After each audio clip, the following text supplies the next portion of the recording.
सहनावतु सहनौ भुनक्तु सह वीर्यं करवावहै तेजस्विनावधीतमस्तु मा विद्विषावहै। ओम शांति शांति शांति। न्याय दर्शन की 73वीं कक्षा।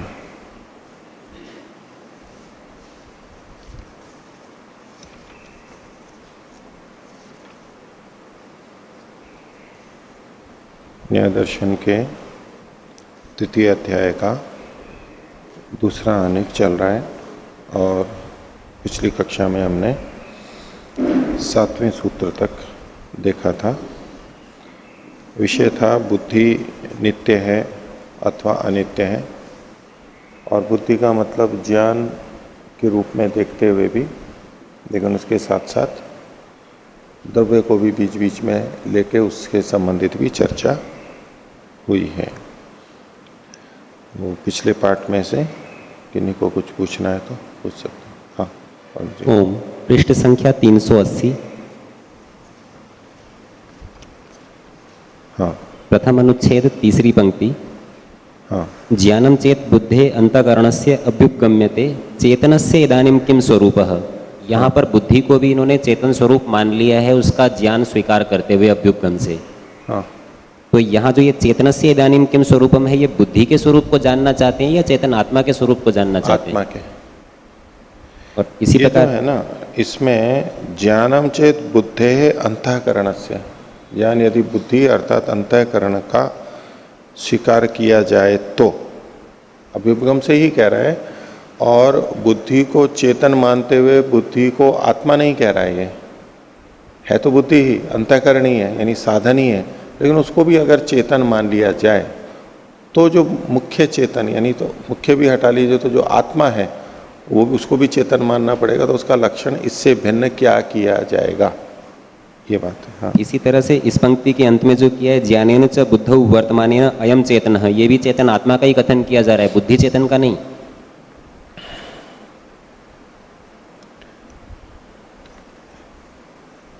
चेतन किम करोति इति, ये चेतन तो आत्मा के लिए कहा जा रहा है। हाँ, ज्ञानेन च बुद्धौ वर्तमानेन, अगर ये मान लिया जाए कि ज्ञान बुद्धि में वर्तमान है तो चेतन यानी आत्मा। अब ये बुद्धि वाला चेतन नहीं कहा जा रहा है यहाँ पर, चेतन यानी आत्मा। उससे करता क्या है, फिर क्या करेगा, ऐसे प्रश्न उठाया। ठीक है, दोनों स्थलों के ऊपर अभ्युपगम से स्वीकार तो बुद्धि को ही चेतन किया है, पर फिर भी चेतन शब्द से चेतन आत्मा को ही कह रहे हैं, बुद्धि को नहीं कह रहे हैं स्वयं से। हाँ। पृष्ठ संख्या 381 पर। हाँ, दूसरा अनुच्छेद तीसरी पंक्ति में मध्य से है, तत्र उभयोश्च चेतनत्वाद अन्यतर लोपयति। हाँ। यहाँ दो में से एक का लोप कर रहे हैं, पर इसके लिए कोई विशेष हेतु नहीं दिया जा रहा। हाँ, हेतु नहीं दिया इन्होंने, क्योंकि हमारे को जो अनुभूति होती है तो यही होती है कि मैंने ही देखा। अगर दो चेतन माने जाए, दो या दो से अधिक, तो उस तरह की हमारे को फिर अनुभूति होनी चाहिए। ये चेतन अलग अनुभूति कर रहा है, ये अनुभूति कर रहा है। जो पीछे भी आया था कि जितना भी ज्ञान हो रहा है हमारे को किसी भी इंद्रिय से, तो आत्मा को सर्वज्ञाता कहा गया कि सब कुछ वो ही जानता है।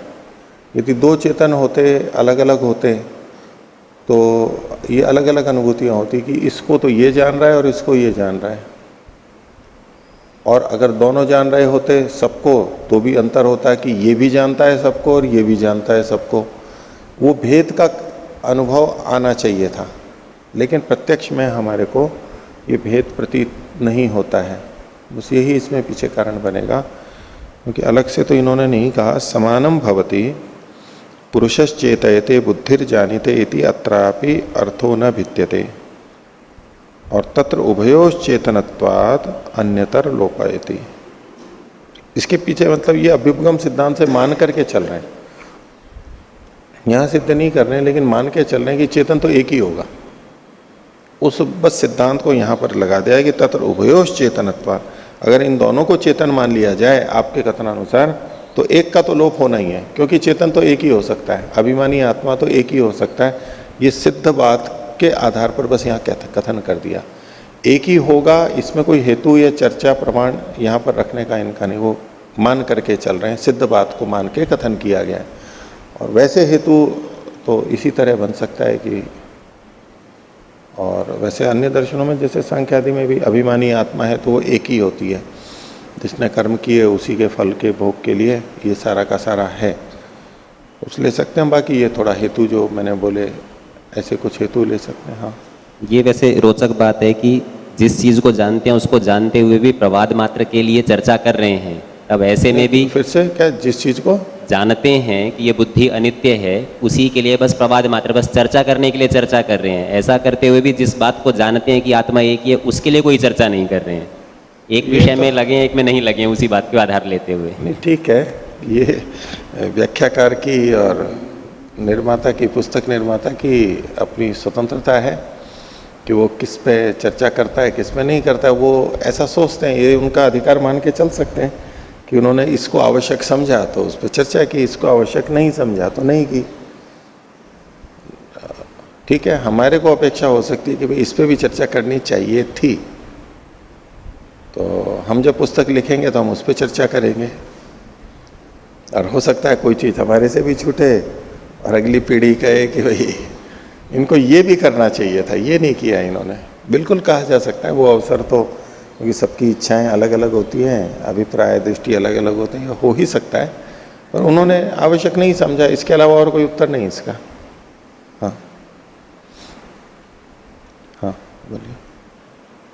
ओम, पृष्ठ संख्या 382, हाँ सूत्र 4। हाँ पीछे ज्ञान और ज्ञानवान एक है ऐसे करके जो पूर्व पक्षी हैं, हाँ, उसके उत्तर में ये दे रहे हैं कि युगपत अग्रहण होने से ज्ञानवान और ज्ञान एक नहीं है। एक नहीं है, अलग अलग है। हाँ जी, तो यदि ज्ञानवान और ज्ञान को एक मानेंगे तो विषयों का ग्रहण एक साथ होने लगेगा। होने लगेगा। तो ये कैसे होने लगेगा स्पष्ट नहीं हो पा रहा। हाँ, ज्ञानवान यानी वृत्तिमान, वो तो सदा बना ही रहेगा। जब क्रमशः ज्ञान होते हैं तब भी उसका तो होना माना ही जाता है, उसमें तो विवाद है ही नहीं। मन, अंतःकरण, ज्ञानवान लगातार एक ही है या आत्मा एक ही है, लेकिन विषय बदलते रह रहे हैं। अब ऐसी स्थिति में जब विषय बदलते रहते हैं, वहां उसका तात्पर्य क्या है कि ज्ञानवान में या वृत्तिमान में एक समय में एक ही वृत्ति है, दूसरी वृत्ति नहीं है। ठीक है, एक वृत्ति है, अन्य वृत्ति नहीं है। फिर अगले क्षण या कभी कोई अन्य वृत्ति आएगी, वो वृत्ति पहले वाली चली जाएगी।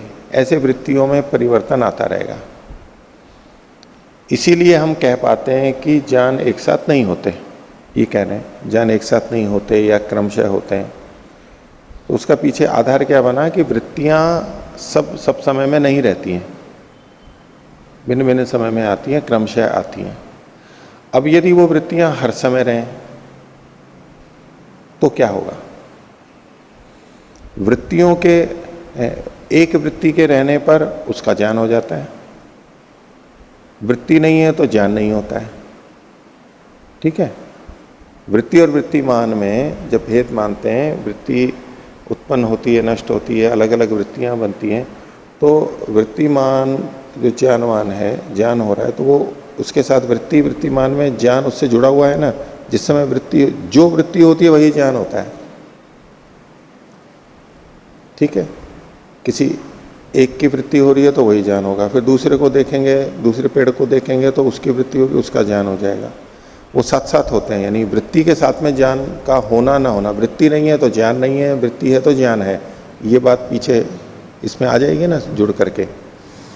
अब यदि दोनों एक ही हैं और दोनों स्थिर हैं, वृत्तिमान तो है ही, तो वृत्तियां भी स्थिर हैं, तो वृत्तियां स्थिर हैं तो कौन सी वृत्ति स्थिर है? सारी वृत्तियां स्थिर हैं, सब विषयों की वृत्तियां स्थिर हैं। तो यदि सब विषयों की वृत्तियां स्थिर हैं तो क्या होना चाहिए? सबका ज्ञान होना चाहिए, एक साथ ज्ञान होना चाहिए। देखो, वृत्ति वृत्ति मतो अनन्यत्वे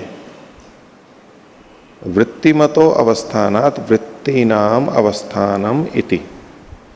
ठीक है, वृत्तिमान के स्थिर मानने से वृत्तियों का भी स्थिरत्व मानना होगा। ठीक है, जब एक ही मान रहे हैं, दोनों को अलग नहीं है, यद्यपि गुण गुणी के रूप में है लेकिन वो एक ही है। वृत्तिमान है तो वृत्ति भी है, तो वृत्ति है तो कौन सी वृत्ति है? सारी वृत्तियां होंगी, जितनी भी तरह की, जितने भी विषयों की वृत्ति है वो सारी की सारी होंगी। आप उस परिकल्पना को कीजिए, वृत्तिमान तो है और उसके साथ साथ वृत्तियां भी हैं। तो वृत्तियां भी हैं का मतलब क्या होगा? सारी वृत्तियां हैं, क्योंकि यदि वो मानते हैं कि एक वृत्ति है, कोई ना कोई वृत्ति है, अन्य वृत्तियां नहीं है, तब तो फिर वो तो क्रमशः ज्ञान वाली बात ही आ जाएगी। तो जब हम ये कहते हैं कि वृत्तिमान है और वृत्तिमान के होने स्थिरता से वृत्तियां भी स्थिर हैं, तो वहां तात्पर्य क्या लिया जाएगा? सारी वृत्तियां हैं। और जब सारी वृत्तियां हैं तो वृत्ति के होने पे साथ में ज्ञान होता है, तो सारी वृत्तियां हैं तो सारे विषयों का ज्ञान होगा। युगपत ज्ञान की उपलब्धि होनी चाहिए। क्रम नहीं है, इसलिए ज्ञान में भी क्रम नहीं है, इसलिए आगे का यानी इमानी विषय ग्रहणानी। ये जितने भी विषयों का ग्रहण है यानी ज्ञान है। ठीक है, ज्ञान परक अर्थ लेंगे तो यानी इमानी विषय ग्रहणानी तानी अवतिष्ठन्ते, तो वो भी स्थिर होंगे। यानी वृत्तियां स्थिर हैं तो जो विषयों का ग्रहण है वो भी स्थिर हो जाएगा। और किन विषयों का ग्रहण स्थिर होगा? सभी का होगा, क्योंकि सभी वृत्तियां माननी पड़ेंगी उस पक्ष में। तो सभी विषयों का ग्रहण भी तानी अवतिष्ठन्ते, स्थिर हो जाएगा। इति, ऐसा होने पर युगपत विषयानाम ग्रहणम प्रसक्तम इति, एक साथ सब विषयों का ग्रहण, एक साथ सबका ज्ञान, ये दोष प्रसक्त होगा। हाँ, वो इसकी जो इन्होंने पीछे बताया था, यच्च मन्यते, इसके पिछले पृष्ठ में। हाँ, यच्च मन्यते जी, यथा विषय वृत्तयः ज्ञानानि। यहाँ पर वृत्ति और ज्ञान को हमने समान, एक ही मतलब समानार्थक लिया था। हाँ, और यहाँ पर उत्तर में थोड़ा से हम अंतर कर रहे हैं। नहीं, उसको समझने के लिए तो हमें करना ही पड़ेगा। यश्च मन्यते बुद्धे अवस्थितायाः बुद्धेः यथा विषयं वृत्तयो ज्ञानानि निश्चरन्ति वृत्तिश्च वृत्तिमतो नान्या इति।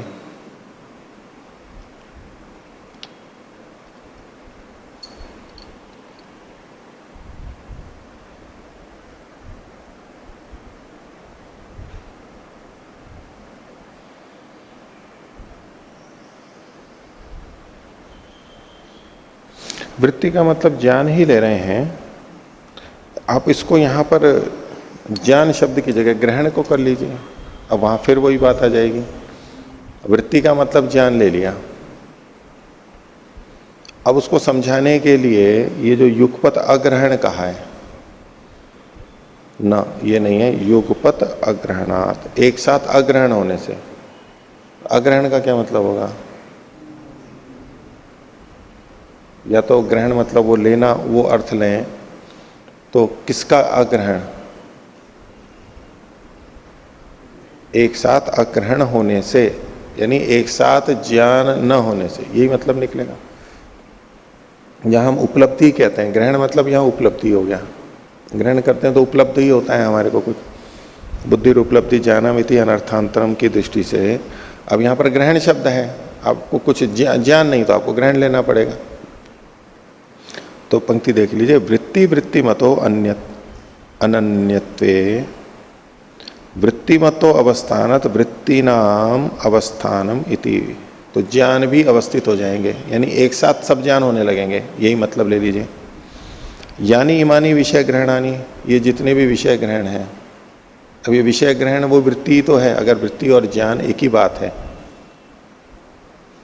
तो वैसे यूं हम अलग अलग देखते हैं जब, तो वृत्ति ज्ञानात्मक वृत्ति, चित्त के ज्ञानात्मक व्यापार, वृत्ति मतलब व्यापार कहलाता है। अब चूंकि वृत्तिमान और वृत्तिमान का वृत्ति और वृत्तिमान है, तो वृत्ति क्या है उसका, वो वृत्ति भी व्यवहार भी जो है वो ज्ञानात्मक होता है। एक कर्मात्मक वृत्ति होती है और एक ज्ञानात्मक वृत्ति होती है। तो ये चूंकि प्रसंग ज्ञानेंद्रियों और ज्ञान का चल रहा है, तो ये वृत्ति मतलब ज्ञानात्मक वृत्ति की बात है, तो वो ज्ञान स्वरूप ही है, आगे आएगा भी। तो यानी इमानी विषय ग्रहणानी तानी अवतिष्ठन्ते। तो अब जो बात जैसे यहाँ कही वृत्ति नाम अपनी अवस्थान हो, वृत्तियों का भी अवस्थान होगा। अब इसके आधार पर अगली बात क्या कही जा रही है, यानी इमानी विषय ग्रहणानी, जो विषयों का ग्रहण है वो अवस्थित रहेंगे।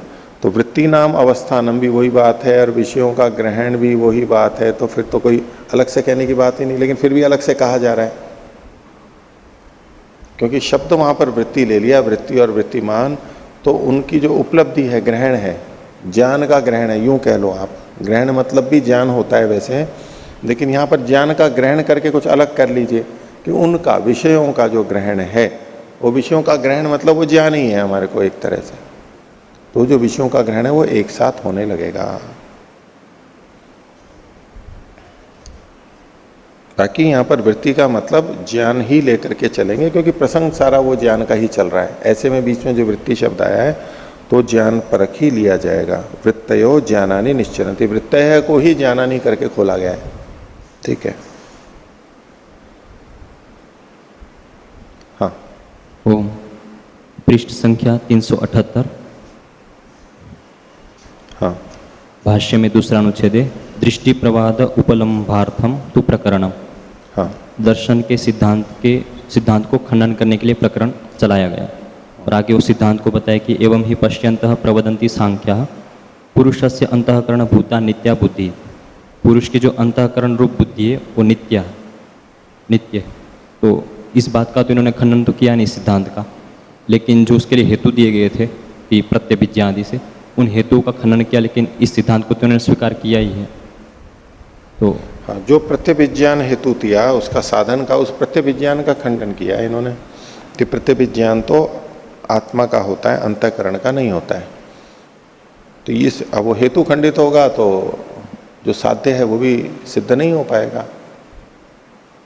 लेकिन इस सिद्धांत को तो स्वीकार करेंगे। हाँ, कर रहा है, लेकिन इससे सिद्ध नहीं होगा। ये जो विषय का प्रत्यभिज्ञान है इस रूप में खंडन कर दिया, साध्य समत्वाद हेतु अहेतु।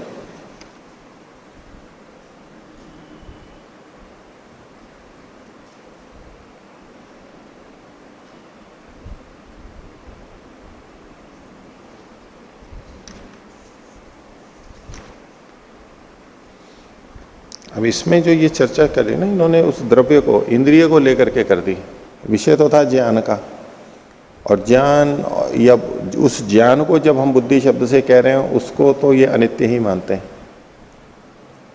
उसको नित्य नहीं मानते।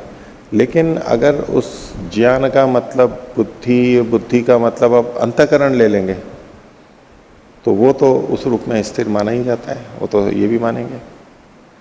बल्कि ये तो नित्य ही मानते हैं मन को, अंतःकरण को। सांख्य में मन को नित्य ही माना जाता है। हाँ, उस तरह से सिद्धांत यूं देखेंगे तो कोई अंतर नहीं है उसमें, लेकिन चर्चा चल रही है बस। हाँ, जैसे अंतःकरण बुद्धि को नित्य सिद्ध करने में हेतु जो दिया था कि विषय प्रत्यभिज्ञानात्, हाँ, उसका इन्होंने खंडन कर दिया कि प्रत्यभिज्ञा तो आत्मा को होती है, इसलिए आत्मा की नित्यता इससे सिद्ध होती है, न कि अंतःकरण की। किंतु इसको दूसरी दृष्टि से देखें तो इस हेतु को अंतःकरण के लिए भी दे सकते हैं, क्योंकि जो हमको प्रत्यभिज्ञा होगी वो जब ज्ञान स्थित होगा तभी हमको प्रत्यभिज्ञा हो सकती, और वो ज्ञान तो अंतःकरण में स्थित होगा। ये अंतःकरण में स्थित नहीं मानते हैं ना, दर्शनों में आपस न्याय दर्शन में ये आत्मा में मानते हैं। ज्ञान की स्थिति तो प्रतिविज्ञा आत्मा को इसीलिए, क्योंकि उसके साथ साथ जुड़ी भी बात है, बिल्कुल ठीक है कि प्रतिविज्ञा हो रही है तो उसके पास पहले पूर्व का ज्ञान है, तभी तो वो आगे वाले के लिए जोड़ रहा है कि हाँ ये वही है जिसको मैंने पहले देखा था। अगर पिछला ज्ञान ना हो तो प्रतिविज्ञा नहीं हो सकती है। तो ज्ञान को आत्मा में स्वीकार करते हैं, इसलिए ये कथन है, उसको अंतःकरण में नहीं मान रहे। उनका एकत्रीकरण होना वो भी आत्मा में, तो फिर इनकी दृष्टि से आत्मा में, मैं वही चर्चा कर रहा था ना कल कि इसमें अलग अलग दृष्टिभेद होता है कि भाई ज्ञान रहता कहाँ पर है। तो वो जब एक पक्ष है कि आत्मा में रहता है, तो और महर्षि दयानंद के बहुत सारे वचन हैं उपनिषद के भी, जो ये पक्ष था, मैंने रोजड़ वाली चर्चा का कहा था, तो जो ये पक्ष मानता है कि ज्ञान आत्मा में रहता है, मन में नहीं रहता, उन्होंने भी बहुत सारे वचन प्रस्तुत कर दिए थे। उसमें ये न्याय दर्शन के भी थे और महर्षि दयानंद के वचन भी थे, उपनिषद के भी थे। उन सबको लेकर के उन्होंने कहा कि देखो इसमें स्पष्ट लिखा है कि ज्ञान आत्मा में रहता है। तो ये ज्ञान को आत्मा में ही मानते हैं। तो उस पक्ष में जब आप प्रश्न ये कर रहे हो कि प्रत्यभिज्ञा तो अंतःकरण में भी सिद्ध हो सकती है क्योंकि उसमें ज्ञान रहता है, लेकिन ये उस तरह से नहीं देखते, उसमें ज्ञान नहीं रहता है, ये उसमें ज्ञान नहीं मानते हैं। उसमें ज्ञान नहीं मानेंगे तो अब अंतःकरण की प्रतिविज्ञा भी ये स्वीकार नहीं कर सकते। और ज्ञान जो होना है वो तो चेतन का ही धर्म है। तो ज्ञान की अनुभूति और ज्ञान का वहां होना, ये दोनों एक ही उसमें मानते हैं। हाँ, ये जो संस्कार, सारे संस्कार आदि, स्मृति आदि, वो सब आत्मा में मान रहे, ये संस्कार, हाँ, वो संस्कार के रूप में भी सारा का सारा वो एक पक्ष वो आत्मा में ही माना जाता है। आगे भी चर्चा आएगी आत्मा की, स्मृति कैसे उत्पन्न होती है, कैसे करती है, वो चर्चा हालांकि अभ्युपगम से है और आत्मा के विभुत्व को लेकर के और अभिभूत को लेकर के भी जो चर्चा चलती है ना कि आत्मा विभू है, अभी तो नहीं आया ना ये विषय। हाँ, आत्मा के विभुत्व को मान करके स्मृति कैसे आती है उस प्रसंग में जब चर्चा आएगी तो उस आधार पर कई जने कहते हैं देखो ये आत्मा को विभू मान करके कथन किया गया है। ये तो वैसे चर्चा सामान्य रूप से आपके साथ आ चुकी है कि मैं यहाँ बैठा हूँ तो यहाँ, दूसरी जगह बैठा हूँ तो दूसरी जगह, हम जहाँ जाएं वहाँ वहाँ उसके संस्कार आत्मा में हैं, आत्मा विभू है। तो जब स्मरण करते हैं तो कैसे लाते हैं उसकी चर्चा चलेगी आगे। तो विभुत्व पक्ष में ऐसा ही माना जाता है कि वो ये विभू है और उसके सारे संस्कार उसमें हैं, लेकिन वो एक पक्ष में है, एक मत में है, सिद्धांत पक्ष नहीं है वो, पर फिर भी ज्ञान आत्मा में है, ये इनका भाव होता है। और इसकी समझ जो बनती है दोनों की, कोई विरोध न मानते हुए कि अनुभूति आत्मा ही करता है चेतन होने से, लेकिन संस्कार के रूप में वो अंतःकरण चित्त में रहता है। यदि हम संस्कार को भी ज्ञान कह दें, सूचनाओं को भी ज्ञान कह दें, जैसे कि लोक में आज भी हम कह देते हैं, तब तो अंतःकरण में भी ज्ञान माना जा सकता है। पर वो ज्ञान वो नहीं है जो अनुभूति वाला ज्ञान है। सूचना के रूप में, संग्रह के रूप में ज्ञान माना जा सकता है और अनुभूति आत्मा करता है। ये पक्ष ही अंततः मिला करके समझ में आता है। हाँ, ठीक है।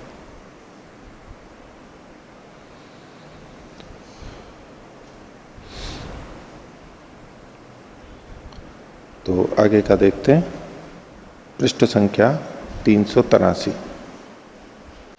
तो सूत्र संख्या 8 से हम प्रारंभ करेंगे। सिद्धांत ये मानता है कि एक समय में अनेक ज्ञान नहीं होते, क्रमशः होते हैं। पूर्व पक्षी उस तरह से अपनी बात को सिद्ध करना चाह रहा था। और यदि अंतःकरण को विभू माना जाए तो उस प्रसंग में आगे चर्चा कर रहे हैं। 8वें सूत्र की भूमिका है विभुत्वे च अंतःकरणस्य पर्यायेण इंद्रिय संयोग न। सूत्र में जो न है ये ऊपर की भूमिका के साथ में जुड़ा हुआ है। संयोग न, ये संयोग नहीं हो सकता है। हेतु है गत्य भावात, गति का भाव होने से। पीछे जो कहा था इन्होंने कि क्रमवृत्तित्व होने से इंद्रियार्थों का अयुगपत ग्रहण होता है, ये सिद्धांत पक्ष कहा। और मन को ये अणु भी मानते हैं, एक भी मानते हैं, तब ये संगत होता है। अगर मन को विभू माना जाए तो उस पक्ष में कहा कि अंतःकरण को यदि विभू माना जाए तो इंद्रियों के साथ में पर्याय से जो संयोग होता है मन का, एक समय में अनेक ज्ञान न होने के पीछे कारण क्या माना जाता है कि मन अणु है और इंद्रियों के साथ एक साथ संपर्क नहीं कर सकता। वो क्रमशः करता है, कभी आंख से, कभी कान से, ऐसे अलग अलग करता है। अलग अलग करने के कारण से उस विषय का ज्ञान होता रहता है, तेजी से होता है, इसलिए एक जैसा लगता है, लेकिन होता क्रमशः है, ये कहते हैं ये।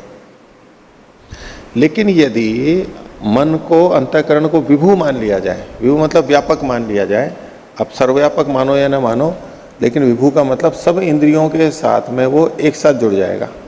विभू मानने की स्थिति में क्या पक्ष बनेगा कि अंतःकरण के साथ में सब इंद्रियों का संयोग हो जाएगा, एक ही समय में सब इंद्रियों का संयोग हो जाएगा उस समय में। तो कहा विभुत्वे च अंतःकरण से, ऐसा होने पर जो इंद्रियों का पर्याय से संयोग हो रहा था एक एक करके, वो नहीं हो पाएगा। क्यों? गति अभावात, जो विभू है उसमें गति का अभाव होने से। एक देशी होता है उसमें गति होती है, तो क्रमशः एक एक इंद्रियों में जाएगा।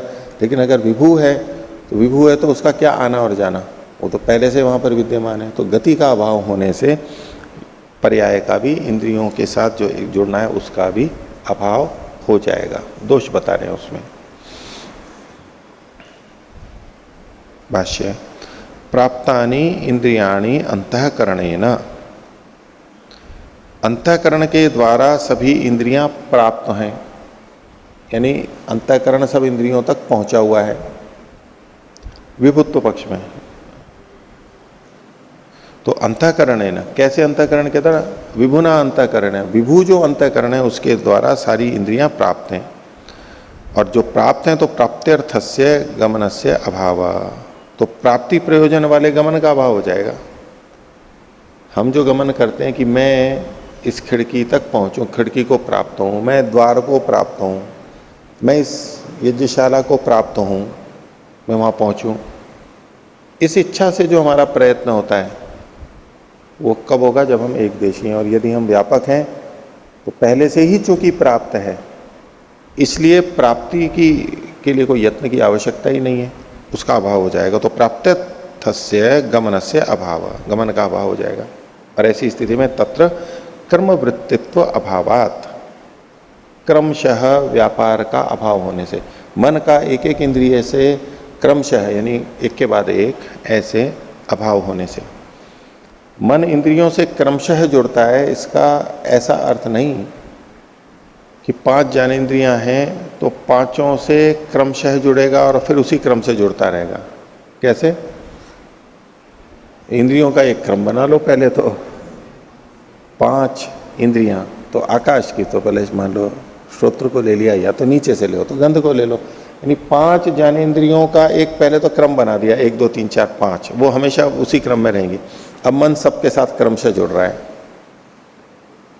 तो यहां क्रम का ये मतलब नहीं है, किसी से भी जुड़ सकता है, कभी पहले से, कभी चौथे से, और फिर पहले से, फिर दूसरे से, फिर पहले से, या तो पहले से ही बार बार जुड़ सकता है, एक से भी।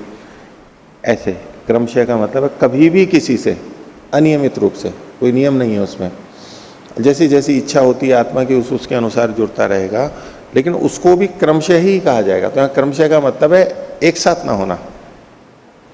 तो यहां ऐसा जब विभू होता है तो तत्र क्रम वृत्तित्व अभाव, जब इस क्रम वृत्ति का अभाव होगा तो अयुगपत ग्रहण अनुपपत्ति ही, जो अलग अलग ग्रहण है, अयुगपत, युगपत मतलब एक साथ, अयुगपत मतलब अलग अलग जो ग्रहण हो रहा है उसकी अनुपपत्ति होगी, असिद्धि होगी। तो अयुगपत ग्रहण की असिद्धि होगी तो क्या होगा? युगपत ग्रहण मानना पड़ेगा, युगपत ग्रहण होने लगेगा।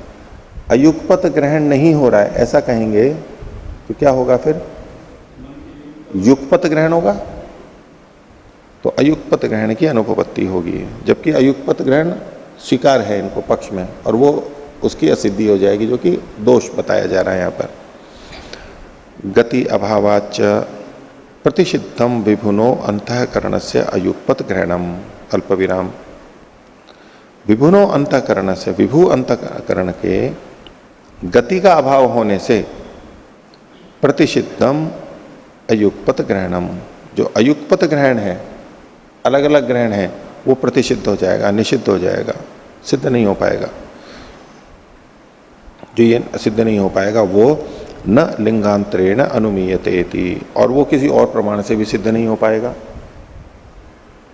अन्य प्रमाण से, अन्य लक्षण से भी वो सिद्ध नहीं हो पाएगा, लिंगांतरण से वो भी सिद्ध नहीं हो पाएगा। कैसे?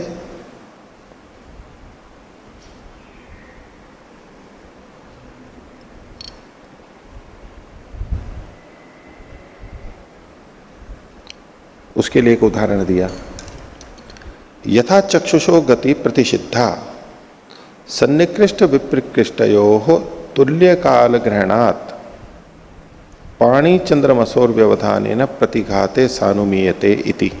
पूर्ण विराम।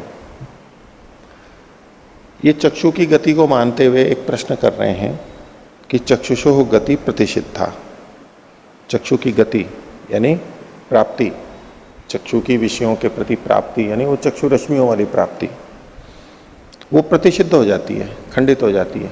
कैसे? सन्निकृष्ट यानी निकट के, विप्रकृष्ट मतलब दूर की वस्तुओं के तुल्य काल ग्रहणा, समान काल में ग्रहण होने से। जिस पक्ष में ये मानते हैं कि नेत्र से रश्मि निकलती है और वस्तु तक जाती है और वस्तु से टकरा करके वस्तु को प्राप्त करके वापस आती है, तब हमारे को रूप ग्रहण होता है। तो ऐसे में क्या होना चाहिए? निकट की वस्तु के ज्ञान में कम काल लगना चाहिए और दूर की वस्तु के ज्ञान में अधिक काल लगना चाहिए। ठीक है, काल का भेद आना ही चाहिए ना, युक्ति। हमने पहले भी जब चर्चा की थी तब ये भी एक हेतु था चक्षु रश्मि के खंडन का।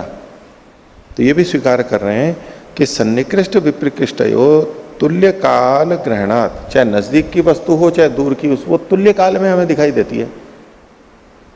एक पास का व्यक्ति भी और दूर का पर्वत भी, जैसे ही हम आंख खोलेंगे तो जितनी शीघ्रता से नजदीक की वस्तु हमारे को दिखाई देती है उतनी ही शीघ्रता से दूर की वस्तु भी दिखाई देती है। और उसमें हम दूर की वस्तुओं में सूर्य और चंद्रमा, इन दूर की वस्तुओं को ले सकते हैं और जो तारे हैं बहुत दूर हैं उनको भी ले सकते हैं। अब प्रकाश की गति से वो लाखों करोड़ों प्रकाश वर्ष दूर हैं। यदि यहां से चक्षु रश्मि निकले, वहां जाए और उनको प्राप्त होकर के फिर लौट करके आए तो हमारे को कितने साल बाद में ज्ञान होगा उनका, तारों का? हमारा जीवन ही नहीं रहेगा। हमारा जीवन तो कुछ सालों का है, कुछ दशकों का है। 100 साल जी लिया, उससे दूर कहे तो फिर तो व्यर्थ ही हो जाएगी, यानी हम देख ही नहीं सकते। लेकिन उन चीजों को भी हम उसी समय देखते हैं। जैसे ही हमने आंख खोली हमारे को वो चीजें उसी समय दिखाई देती हैं। तो सन्निकृष्ट और विप्रकृष्ट वस्तुओं के तुल्य काल ग्रहण वाला होने से, मतलब उसी समय समान काल है, जितना काल नजदीक की वस्तु के देखने में लगता है उतना ही काल दूर की वस्तु के देखने लगता है। इससे चक्षुषो गति प्रतिषिद्धा, चक्षु की रश्मि की गति खंडित होती है। ठीक है, हालांकि इसको खंडित नहीं कर रहे हैं पूरी तरह, उसको सिद्ध करेंगे अब दूसरे माध्यम से। अब वो उचित है अनुचित है वो तो आगे की बात है, लेकिन इस तरह से खंडित होती है ना, क्योंकि युक्ति तो यही है कि समय लगना चाहिए उसमें, लेकिन समय नहीं लगता है। तो बोले वो खंडित होती हुई, लेकिन फिर भी ये चक्षु रश्मि को क्यों मानते हैं? उसके कहा आगे कि पाणी चंद्रमसोर व्यवधानेन प्रतिघाते सा अनुमीयते। हाथ और चंद्रमा के बीच में व्यवधान आने पे, हाथ के और चंद्रमा के व्यवधान से प्रतिघात होने पर वह अनुमित होती है। वो क्या अनुमान है? पीछे भी उन्होंने चक्षु रश्मि के अनुमान का यही हेतु बताया था कि बीच में जब हम कोई चीज ले आते हैं तो सामने की वस्तु हमारे को दिखाई नहीं देती है, तो इससे पता लगता है कि चक्षु रश्मि है। अब ये था व्यभिचारी, वैसे तो चक्षु रश्मि यहां से निकल के जा रही है उसका भी चिन्ह है ये, और उधर से रश्मि आ रही है तो उसका भी है, लेकिन ये घट तो दोनों में सकता है। तो उन्होंने चक्षु रश्मि के संदर्भ में घटाया था। इसको दूसरे ढंग से भी देख सकते हैं कि यदि इंद्रियां यहां से जाकर के ग्रहण कर रही हों तब तो काल का भेद हो जाएगा, लेकिन काल का भेद तो नहीं होता। लेकिन फिर भी चक्षु रश्मियां हैं, ये कैसे पता लग रहा है? बोले इस व्यवधान से पता लग रहा है। इन दोनों चीजों को मिलाएं तो कहां पर जानी चाहिए चक्षु रश्मियां, कहां लगनी चाहिए? वहां से टकरा करके अगर चक्षु संबंधी रश्मियां आ रही हैं वहां पर ये संगत लगता है। काल का भी भेद नहीं है और व्यवधान भी है कि पता लगता है कि यहां कुछ आ जा रहा है, तभी तो हमारे को ग्रहण हो रहा है। तो यहां तो ये जिस तरह से प्रस्तुत करें कि अगर ये प्रतिषिद्ध हो भी गई है तो भी अन्य प्रमाण चूंकि मिल रहा है ये व्यवधान वाला, तो भी हम उसको मान लेते हैं। ऐसे ही यहां पर विभू अंतःकरण की गति का अभाव प्रतिषिद्ध होने पर भी अयुगपत जो ग्रहण है वो अयुगपत ग्रहण अन्य किसी लिंग से प्रमाण से सिद्ध नहीं होता है, उसको और किसी तरह से सिद्ध नहीं कर पाएंगे। न लिंगांतरेण अनुमीयते, चक्षु की गति वाले प्रसंग में तो ये लिंगांतर से सिद्ध कर रहे हैं और अयुगपत ग्रहण के संदर्भ में कह रहे हैं कि ये और किसी लिंग से सिद्ध नहीं होता है। जैसे चक्षु रश्मि की गति एक तरफ से खंडित होते हुए भी लिंगांतर से सिद्ध हो रही थी, ऐसे यहां पर नहीं हो पाती है। इस तरह से उदाहरण दे रहे हैं। फिर से पंक्ति देखिए, गति अभावाच प्रतिषिद्धम विभुनो अंतःकरणस्य अयुगपत ग्रहणम न लिंगांतरेण अनुमीयते। ये जो अयुगपत ग्रहण है ये लिंगांतर से अनुमित नहीं होता है। जैसे कि चक्षु की रश्मि प्रतिषिद्ध होते हुए भी कैसे प्रतिषिद्ध होगी? सन्निकृष्ट विप्रकृष्ट वस्तुओं के समान काल में ग्रहण से जो खंडित हो गई है वो पाणी चंद्रमा सौर व्यवधाने न प्रतिघाते सा अनुमीयते। आगे कहते हैं सो अयम अंतःकरणे विवादो न तस्य नित्यत्वे। तो बोले ये अंतःकरण स्वयं न अंतःकरणे विवादो, ये जो विवाद चल रहा है ये न तो अंतःकरण के बारे में विवाद है कि वो होता है नहीं होता है, न तस्य नित्यत्व, न उसके नित्यत्व में विवाद है। अंतःकरण के नित्यत्व अनित्यत्व में विवाद नहीं है। क्यों? सिद्धम ही मनो अंतःकरणम नित्यम चैति, ये तो सिद्धि है कि मन अंतःकरण है और नित्य है, ये तो सिद्धि है। इसलिए यहां पर उसकी चर्चा नहीं चल रही है कि वो नित्य है या अनित्य है। तो कोतर ही विवाद है, तो फिर विवाद क्या है? तो तस्य विभुत्वे, अंतःकरण के विभुत्व में विवाद है। वो विभु है या एक देशी है, अणु है या महत परिमाण वाला है। तस्य विभुत्वे तच्च प्रमाण तो अनुपलब्धे है प्रतिषिद्धमिति। और अंतःकरण का विभुत्व प्रतिषिद्ध है, निश्चित है। क्यों? क्योंकि प्रमाण से अनुपलब्ध हो रहा है, उसका विभुत्व किसी प्रमाण से सिद्ध नहीं हो रहा है, इसलिए वो खंडित है। एकश्च अंतःकरणम नाना चैता ज्ञानात्मिका वृत्तयः। अंतःकरण तो एक है और ये जो ज्ञानात्मिका वृत्तियां हैं वो अनेक है। तो देखो ये वृत्तियों के लिए विशेषण दे दिया ना, ज्ञानात्मिका वृत्तयः। ज्ञानात्मिका वृत्ति है, विशेषण कब देते हैं? जो संभव और व्यभिचार दोनों होना चाहिए। संभव का मतलब है वृत्तियां ज्ञानात्मक होती हैं, हो सकती हैं, तब ज्ञानात्मिका वृत्ति है ये कहा जाएगा। और व्यभिचार भी होना चाहिए कि वृत्तियां ज्ञानात्मिका न हो, ऐसा भी होना चाहिए।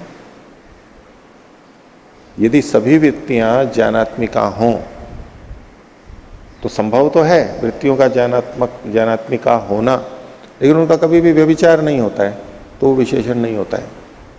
ठीक है, जैसे कि हम गाय के लिए कहें कि ये गाय शाकाहारी है, शाकाहारी गाय, अब इस रूप में कभी विशेषण नहीं बनेगा। मांसाहारी शेर विशेषण नहीं बनेगा। हम प्राणियों की दृष्टि से कहना चाहते हैं कि शेर मांसाहारी प्राणी है, गाय शाकाहारी प्राणी है, ऐसा कहेंगे तो बन जाएगा। क्योंकि प्राणी शाकाहारी भी होता है और मांसाहारी भी होता है, शाकाहारी भी संभव है, मांसाहारी भी संभव है और उसका व्यभिचार भी संभव है। तो यहाँ ज्ञानात्मिका वृत्ति, एक कर्मात्मक वृत्तियां होती हैं जो कि कर्मेंद्रियों से जुड़ी हुई होती हैं। मन में दोनों तरह की वृत्तियां होती हैं। जब आत्मा से मन को प्रेरणा होती है कि इस इंद्रिय को सक्रिय करो, ऐसे में जो मन में वृत्ति होती है, व्यापार होता है, वो ज्ञानात्मक नहीं, वो क्रियात्मक व्यापार होता है। और जब विषयों का ग्रहण हम कर रहे होते हैं बाहर से, विषय इंद्रिय से जुड़ा, इंद्रिय से फिर वो मन पे पहुंचा और मन से आत्मा में गया, तो इंद्रिय से मन में पहुंचना, मन से आत्मा में जाना, आत्मा तक पहुंचाना, इस समय जो मन में क्रिया होगी, व्यापार होगा, वृत्ति होगी, वो वृत्ति कौन सी है? वो ज्ञानात्मक वृत्ति है।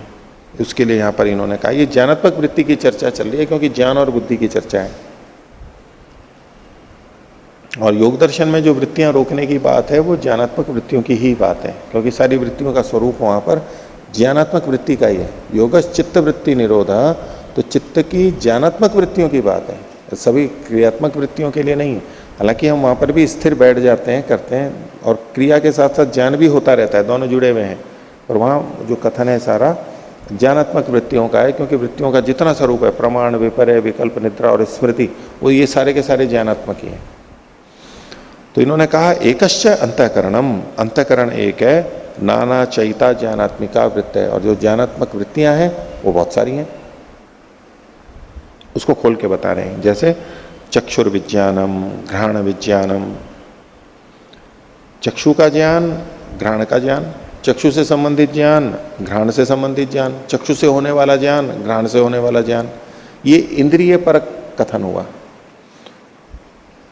आगे कहा रूप विज्ञानम, गंध विज्ञानम, रूप का ज्ञान, गंध का ज्ञान, ये गुण परक कथन हुआ। इंद्रिय को कहते हुए भी कथन कर रहे हैं, वो भी विज्ञान है। नेत्र से होने वाला ज्ञान और कहें रूप का ज्ञान, तो नेत्र से होने वाला ज्ञान भी होता तो रूप का ही है, लेकिन कथन इंद्रिय परक हो रहा है। चक्षुर विज्ञानम, और यहां पर है रूप विज्ञानम, घ्राण विज्ञानम, गंध विज्ञानम, और इसको चक्षु का ज्ञान, चक्षु को देखना, चक्षु से संबंधित ज्ञान ऐसा भी कह सकते हैं, घ्राण का ज्ञान भी कह सकते हैं। तो ए तच्च, ये जो हैं, ये जो ज्ञानात्मिक का वृत्तियां हैं, ये वृत्ति वृत्ति मतोर एकत्वे अनुपन्नमिति, यदि वृत्ति और वृत्तिमान को एक ही मानेंगे तो ये जो कथन है ये सारे अनुपन्न हो जाएंगे। ज्ञानात्मक वृत्तियां जो अनेक हैं ये भी अनुपन्न होंगी, चक्षुर विज्ञानम, रूप विज्ञानम, गंध विज्ञानम, घ्राण विज्ञानम, ये जो कथन है ये भी सिद्ध नहीं हो पाएंगे, वो तो सब फिर एक ही जैसे होंगे। तो ये तच वृत्ति वृत्ति मतोर एकत्वे अनुपन्नमिति, तो यहां पर इनका क्या कहना हुआ, वृत्ति और वृत्तिमान ये अलग अलग हैं। आगे पुरुषो जानीते न अंतःकरणमिति, और यहां पर जानने वाला पुरुष है, अंतःकरण नहीं जानता है, ये भी दृष्टि में भेद है, इसी में भी विवाद है। क्योंकि जब अंतःकरण को चेतन या ज्ञान वाला मानेंगे तो इसका मतलब है कि अंतःकरण जानने वाला हुआ, ये कथन हो जाएगा। आत्मा को भी माने या न माने, लेकिन सिद्धांत पक्ष क्या है, पुरुषो जानीते न अंतःकरणमिति, पुरुष ही जानता है, अंतःकरण नहीं जानता है। एतेन, इससे, इससे किससे, ये जो पीछे कथन का किया पुरुषो जानीते न अंतःकरणमिति, ये जो पीछे सिद्धांत का, इससे विषयांतर व्यासंग प्रत्युक्त, विषयांतर का व्यासंग, विषयांतर में लगना, प्रत्युक्त यानी खंडित कर दिया गया। पीछे बात आई थी ना कि विषयांतर हो जाता है, एक समय में एक ज्ञान होता है, फिर विषयांतर होने से वो ज्ञान बदल जाता है। तो विषयांतर तो व्यासक तो होता ही है, लेकिन यहाँ एक विशेष बात कहना चाह रहे हैं कि इससे विषयांतर व्यासंग प्रत्युक्त, यहाँ मनसह का अध्ययन करेंगे। मनसह विषयांतर व्यासंग प्रत्युक्त है, मन का दूसरे विषय में लग जाना ये खंडित होता है। मन दूसरे विषय में नहीं लगता है, क्योंकि पुरुष जानता है, अंतःकरण तो जानता ही नहीं है। अब चूंकि अंतःकरण जानता नहीं है इसलिए अंतःकरण दूसरे विषय में लग ही नहीं सकता है। तो अंतःकरण का, मन का विषयांतर में व्यासंग खंडित कर रहे हैं। कैसे, अभी और आगे स्पष्ट होगा। विषयांतर ग्रहण लक्षणों, ग्रहण लक्षणों कर लीजिए इसको, यानी लक्षण है ये, यहां पर लक्षण ही लिखा हुआ है, आ की मात्रा जोड़ लीजिए। विषयांतर ग्रहण लक्षणों विषयांतर व्यासंग पुरुषस्य न अंतःकरणस्य, विषयांतर का जो व्यासंग है, विषयांतर में जो लगना है, वो पुरुष का होता है, अंतःकरण का नहीं होता है। ये विषयांतर में व्यासंग कैसे पता लगता है, तो उन्होंने कहा विषयांतर ग्रहण लक्षण, विषयांतर के ज्ञान का होना इसी लक्षण वाला विषयांतर व्यासंग होता है। कि हम दूसरे विषय में लगे हुए हैं, इसका पता कैसे लगता है, क्योंकि दूसरे विषय का ज्ञान हो रहा होता है। इधर देख रहे हैं तो इसका ज्ञान हो रहा है, अब कहे कि मैं इधर देख रहा हूं, कैसे पता लग रहा है, क्योंकि मैं इसका ज्ञान कर रहा हूं, और इधर देख रहा हूं तो अब इधर का ज्ञान हो रहा है। तो मैं इधर लगा हुआ हूं ये कैसे पता लगता है? क्योंकि इधर का ज्ञान हो रहा है। हम कहीं दूसरी जगह खड़े हुए हों, अलग अलग दूर दूर, और दूसरे को कह रहे हो कि भाई इधर देख, वो कह रहे हैं कि जी मेरे को तो ये दिखाई दे रहा है सामने। किसी को मिलने के लिए जाते हैं ना, जब ढूंढ रहे होते हैं वो इधर है, तो बोले नहीं, अब उसने कहा कि मेरे को तो ये दिखाई दे रहा है, हमें ये नहीं पता है कि उसका मुख कहां पर है, लेकिन हम, और ना वो हमें दिखाई दे रहा है व्यक्ति, वो कह रहा है जी आसपास में ही है, मतलब कहीं चौराहे पे, वो कह जी मेरे सामने तो एक बड़ा भवन है। अब वो देख रहा है कि भाई ये कहाँ है भवन, बोले इधर, बोले इधर तो भवन नहीं दिख रहा है, फिर यूं देखता है, अच्छा वो रहा भवन। तो हमें पता लग जाता है कि वो व्यक्ति कहाँ है और किधर देख रहा होगा। हम यहाँ खड़े हैं, वो वहां खड़ा हुआ है और वो सामने वाले भवन को देख रहा है। उसने कहा कि मैं भवन को देख रहा हूं, तो हमें पता लग जाता है ना कि उसका मुख किधर होगा, क्योंकि जिधर मुख होगा उधर ही तो देखेगा, दूसरी तरफ तो देख ही नहीं सकता है। और तब हम उसको कह सकते हैं कि अच्छा अपने पीछे देखो, अब क्योंकि हम उसके पीछे खड़े हुए हैं, हम कहते हैं कि उधर नहीं इधर देखो, अभी आपका मुख उधर है। तो हमारा व्यासंग कहाँ है ये कैसे पता लगता है? कि हम जिसको जान रहे होते हैं, तो विषय ग्रहण लक्षण वाला, विषय का ग्रहण, विषय का ज्ञान ही जिसका चिन्ह है, बताने वाला है कि हमारा मन किधर है। जिस विषय का ज्ञान हो रहा होगा, मन वहीं पर ही लगा हुआ होगा। मन या तो कोई भी आत्मा, या तो आत्मा का कह रहे हैं, हम वहीं लगे हुए होंगे, जहां हम लगे हुए होंगे वहां का ज्ञान हो रहा होगा। तो विषय अंतर ग्रहण लक्षणों, कि हम जब दूसरे विषय का ज्ञान कर रहे होंगे तो विषयांतर में व्यासंग होता है। ये जो चीज है ये पुरुष का होता है, अंतःकरण का नहीं होता है। पीछे जो विषयांतर में ग्रहण की बात आ रही थी, विषयांतर में लगने की बात आ रही थी, तो बोले ये अंतःकरण का नहीं होता है, ये आत्मा का होता है। कैसे पता लगा था? किसके आधार पे? क्योंकि पुरुष ही जानता है, अंतःकरण तो जानता ही नहीं है। तब इस आधार पे ये जो कथन आता है कि मेरा मन वहां लग गया, मन वहां चला गया, बोले मन तो उधर जा ही नहीं सकता। स्वामी सत्यपति जी इस बात को बहुत बोलते हैं, उनके मन को एकाग्र करने के उपायों में एक उपाय उनका ये मुख्य कथन है कि हम ये सोचते हैं कि मेरा मन चला गया, मेरा मन वहां लग गया, और मन नहीं लगा, हम लगे हैं उधर। हम कौन? आत्मा, मैं लगा हूं, मन नहीं गया। मन तो आत्मा के अनुसार चलता है, मन तो जड़ है, वो कैसे जाएगा? मन में इच्छा होगी क्या कि मैं उधर जाऊं? इच्छा मतलब ज्ञान पूर्वक, वैसे तो इच्छा गुण मन का है, आत्मा का भी है, और मन के माध्यम से करता है। मन में बहुत सारी इच्छाएं रहती हैं, ये सब हम कथन करते हैं, लेकिन वो इच्छा मन की अपनी है या आत्मा की है? मन क्यों किसी एक विशेष इंद्रिय से जुड़ रहा है? उसका अपना तो बोध ही नहीं है, वो तो जानता ही नहीं है। वो किस आधार पर निर्णय करेगा कि मैं इस इंद्रिय से जुड़ूं, अब इस इंद्रिय से नहीं जुड़ूं? तो उस दृष्टि से यहां पर कथन किया जा रहा है कि जो विषयांतर में व्यासंग होना है, ये आत्मा का होता है, मन का नहीं होता है। लेकिन पहले जो हम समझ रहे थे वो यही था ना कि मन अलग अलग जगह विषयों में लग जाता है, इंद्रियों में लग जाता है। तो मन का भी व्यासंग होता है, वो कैसा व्यासंग है वो स्पष्ट करके आगे बता रहे हैं। केनचित इंद्रियेण सन्निधि केनचित असन्निधि इति अयम तु व्यासंगो अनुज्ञायते मनसयति। मन का किसी इंद्रिय से जुड़ना, सन्निधि निकटता, और किसी इंद्रिय से न जुड़ना, ये जो इस तरह का व्यासंग है ये तो मन का होगा। कि मन कभी किसी इंद्रिय से जुड़ा है, कभी किसी इंद्रिय से जुड़ा है, कभी इससे नहीं जुड़ा हुआ है, इस रूप में जो सन्निधि यानी व्यासंग संयोग है ये तो मन का होगा। लेकिन किसी विषय में जो इच्छा पूर्वक लग जाना होता है ये मन का नहीं हो सकता है, क्योंकि वो जानता ही नहीं है, क्योंकि वो जड़ है। तो हम जब भी किसी दूसरे विषय में जाते हैं और हमें लगता है कि मन उधर जा रहा है, तो ये हम उसके भेजने वाले हम होते हैं, आत्मा होती है, मन अपने आप में नहीं है। उसका मूल कारण यही है कि मन जड़ है, आत्मा चेतन है। तो फिर से देखिए पंक्ति, विषयांतर ग्रहण लक्षणों विषयांतर व्यासंग पुरुषस्य न अंतःकरणस्य, और केनचित इंद्रिय न सन्निधि केनचित असन्निधि इति अयम तु व्यासंग। अगर व्यासंग का स्वरूप हम ये लगाएं, किसी इंद्रिय से संयोग, किसी इंद्रिय से संयोग न होना, ये तो मन का अनुज्ञायते, ये तो हम स्वीकार करते हैं कि मन का ये व्यासंग तो होता है। तो मन के व्यासंग का जब कथन आएगा तो केवल भौतिक रूप से, भौतिक ना कहें, जड़ रूप से उसका जुड़ना न जुड़ना इंद्रियों से, बस यही उसका अर्थ लेना चाहिए। अपनी इच्छा से कहीं चला गया, ऐसा कभी भी अर्थ नहीं लेना चाहिए। वो तो पुरुष का ही होगा, चेतन का ही होगा। आगे 9वें सूत्र की भूमिका है एकम अंतःकरणम नाना वृत्तयः इति। अब इनका सिद्धांत पक्ष क्या बना हुआ है? अंतःकरण एक है और वृत्तियां अनेक हैं।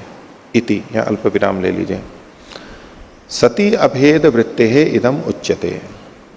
यद्यपि ये दोनों अलग अलग हैं, लेकिन सती अभेद वृत्ते, इनमें अभेद का वृत्ति व्यापार ज्ञान मानते हुए अभेद वृत्ते इदम उच्यते। अब ये जो आगे वाली बात कही जा रही है, पूर्व पक्षी इस बात को कह रहा है, उसको उसमें अभेद मान करके ये कथन कर रहा है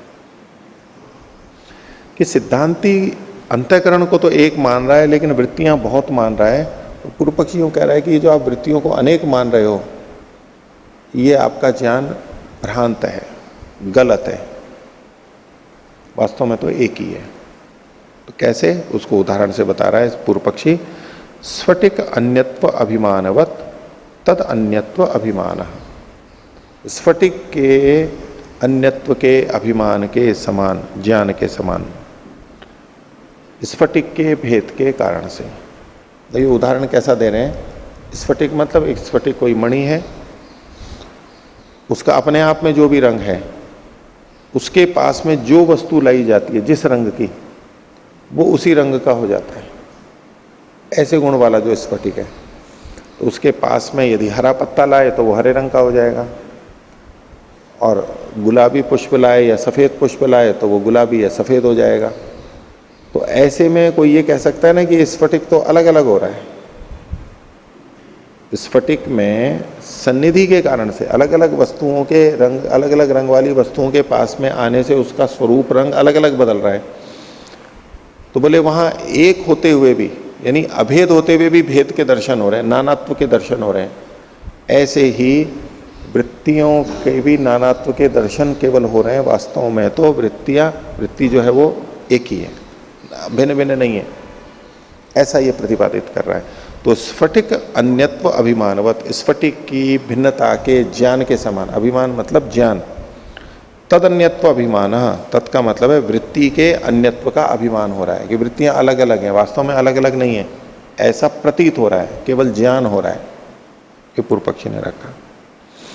भाष्य में कहा तस्याम वृत्तौ नानात्व अभिमान, अल्प विराम, उस वृत्ति में नानात्व का ज्ञान होता है। तो तस्याम वृत्तौ, ये एक वचन है, यानी एक वृत्ति में नानात्व का ज्ञान होता है।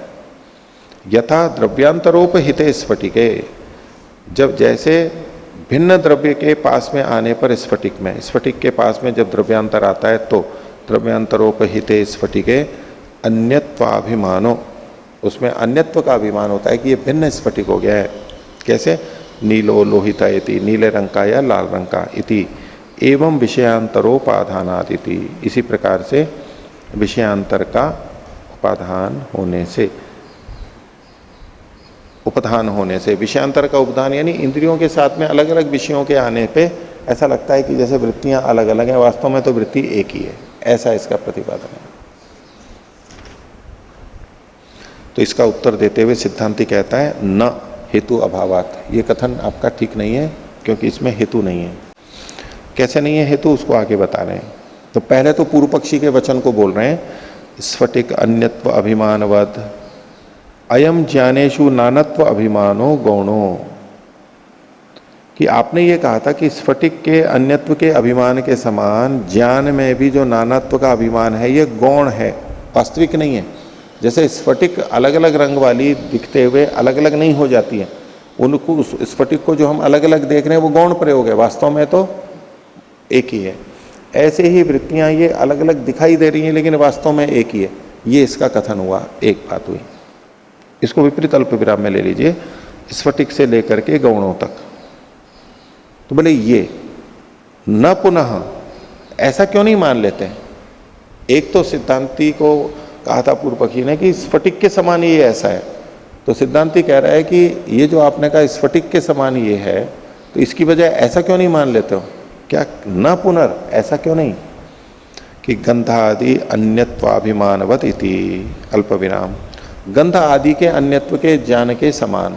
गंध आदि मतलब यहां पर हो गया गंध रस रूप स्पर्श आदि जो 5 विषय हैं, जैसे ये अलग अलग होते हुए अलग अलग दिखाई दे रहे हैं, तो बोले इसके समान क्यों नहीं होंगे? स्फटिक के नानात्व दिखने के समान वृत्तियों का नानात्व है, या गंधादि विषयों के नानात्व के समान वृत्तियों का नानात्व है?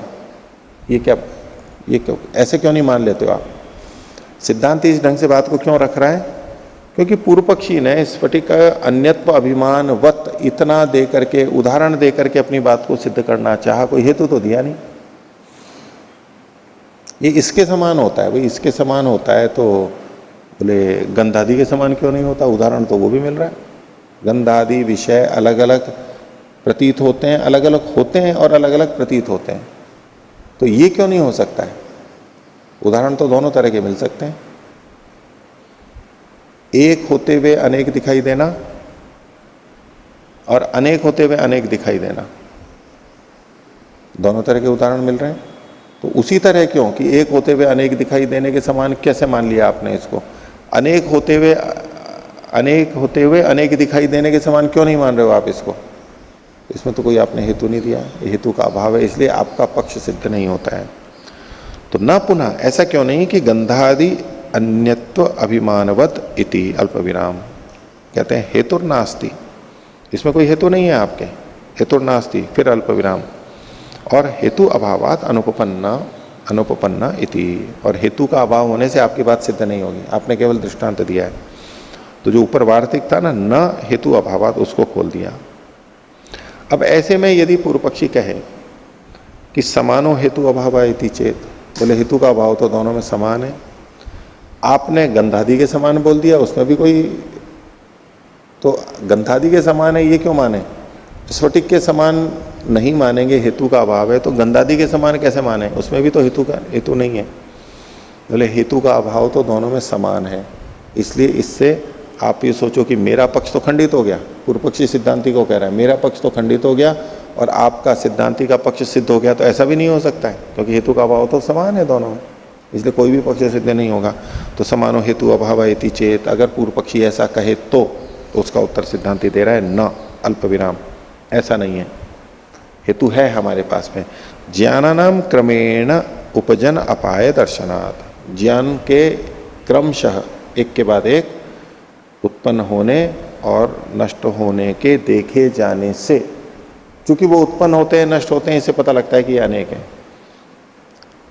तो ज्ञानानाम क्रमेण उपजन अपाय दर्शनात्, खोल रहे हैं इसको, क्रमेण ही इंद्रियार्थेषु ज्ञानानि उपजायन्ते, इंद्रियों में, इंद्रियार्थों में, यानी इंद्रियों के जो विषय हैं उनमें जो ज्ञान उत्पन्न होता है वो क्रमशः एक के बाद एक होता है। उपजायन्ते च अपयंती च इति, और वो क्रमशः ही हटते भी हैं, हट जाते हैं, ये देखा जाता है। तस्मात् गंधादि अन्यत्व अभिमानवत अयम ज्ञानेषु नानात्व अभिमानः, इसलिए गंधादि की भिन्नता के ज्ञान के समान, जैसे गंधादि अनेक होते हैं और अनेक ही ज्ञान होता है। यहाँ अभिमान का मतलब मिथ्या ज्ञान नहीं है, भ्रांति नहीं है, अभिमान का मतलब ज्ञान ही है बस। प्राय करके जब ज्ञान अभिमान शब्द बोलते हैं ना कि बोले ये तो आपको इसका अभिमान हो रहा है, वो गर्व वाला अभिमान नहीं, ये मिथ्या ज्ञान की तरह से। इस स्थाणु में पुरुष का अभिमान हो रहा है, स्थाणु को आप पुरुष के रूप में देख रहे हो, तो वो अभिमान शब्द भ्रांत ज्ञान के लिए आता है। लेकिन यहाँ जो ये प्रयोग किया जा रहा है अभिमान, ये मिथ्या ज्ञान के लिए नहीं है, ये सत्य ज्ञान के लिए प्रयोग किया जा रहा है।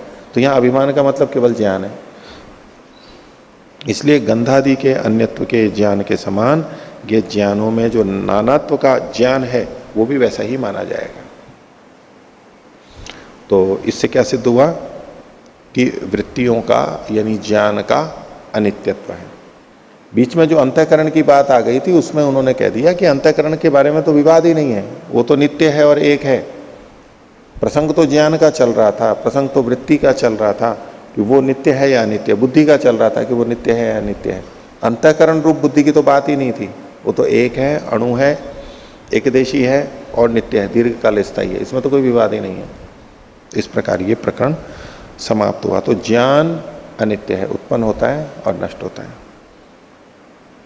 इति नवभि सूत्रैर बुद्धि अनित्यता प्रकरणम, बुद्धि की अनित्यता का प्रकरण यहां पर समाप्त होता है।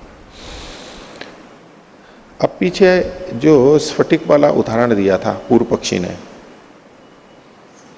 उसको लेकर के एक अन्य व्यक्ति और चर्चा चला है। प्रसंगवशात एक और दार्शनिक प्रवाद को यहां पर शुरू कर रहे हैं कि कुछ लोग ऐसा मानते हैं, तो उसके संबंध में चर्चा चल रही है। हाँ ओम आचार्य जी, ज्ञान और ज्ञान की स्मृति अलग अलग है कि एक ही है? अलग अलग है।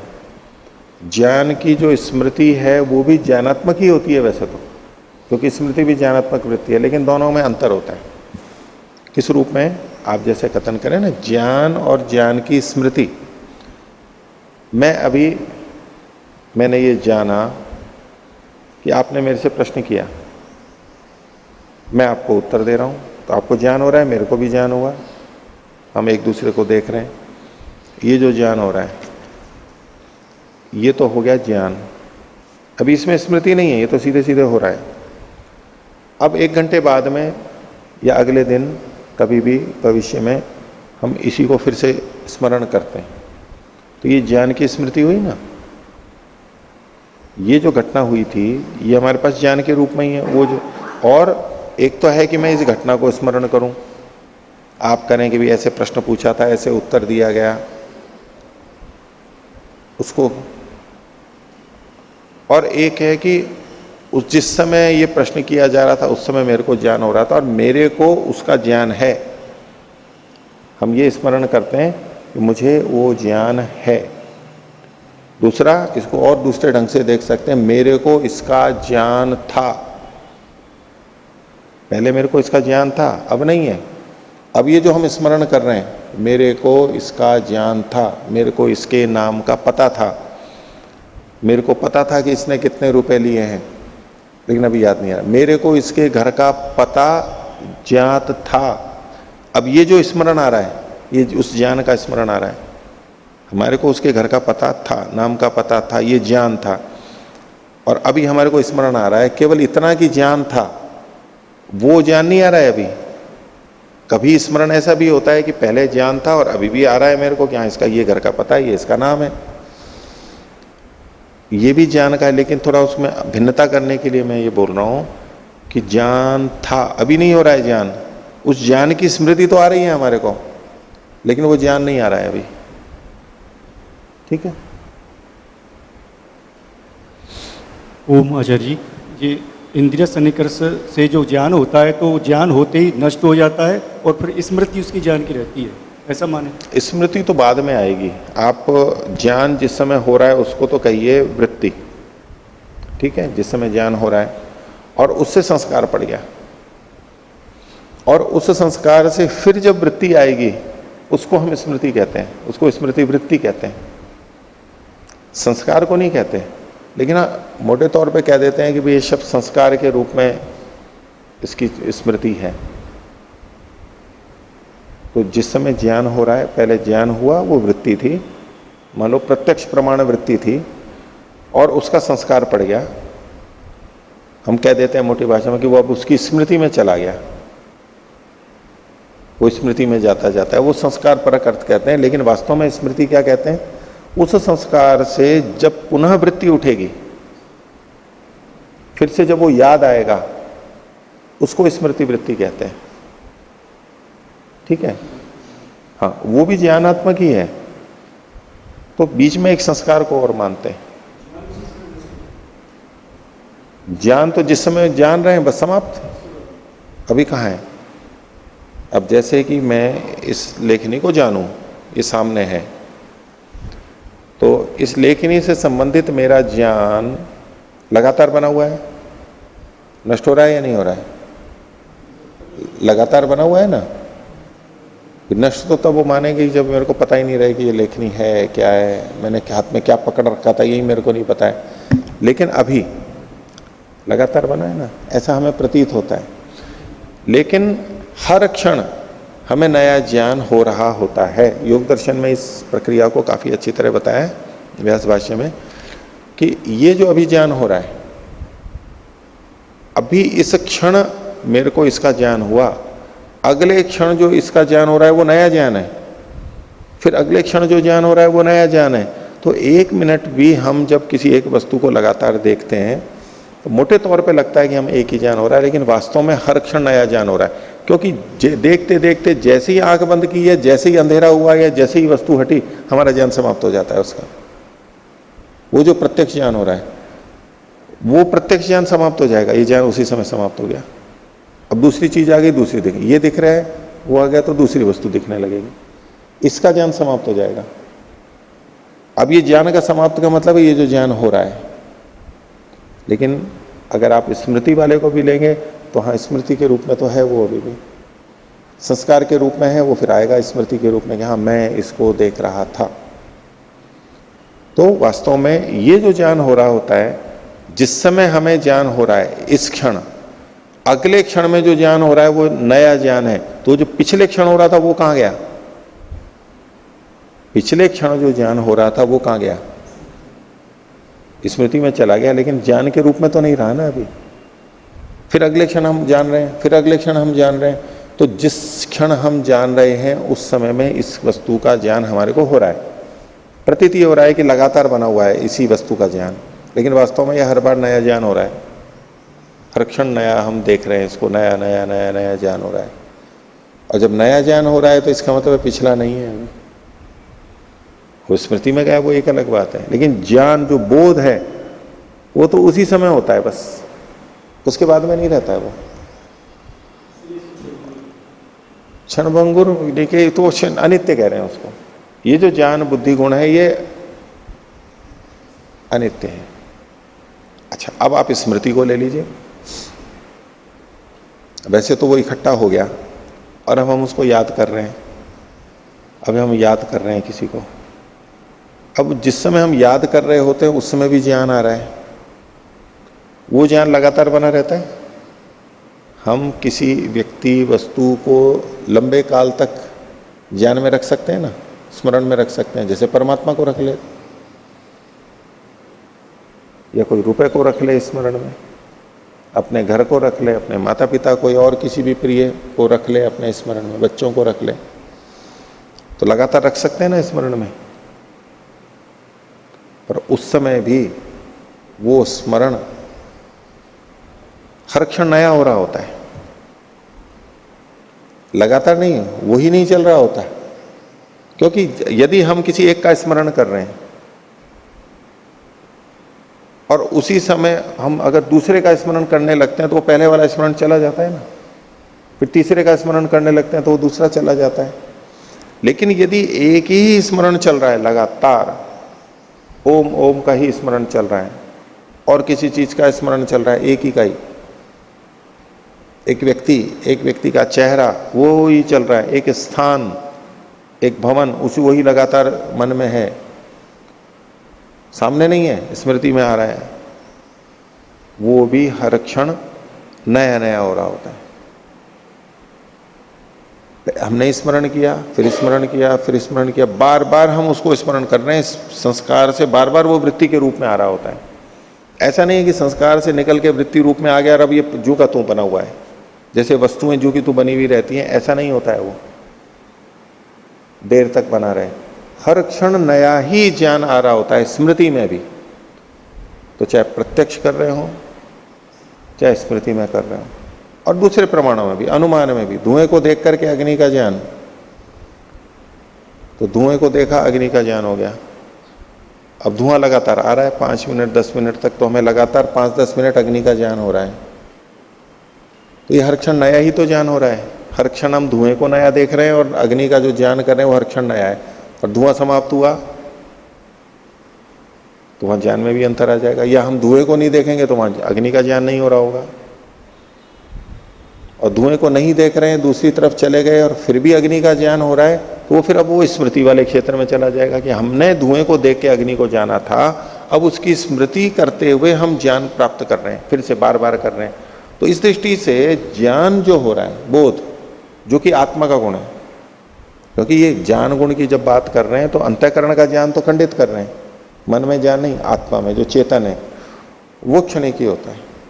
ये अलग बात है कि हमारे को नया नया अलग अलग ज्ञान होता रहता है, तो कुछ ना कुछ ज्ञान होता रहता है, लेकिन एक वो जो ज्ञान बोध हो रहा है वो बस उसी समय के लिए है, बाद में समाप्त हो, फिर नया नया होता रहता है।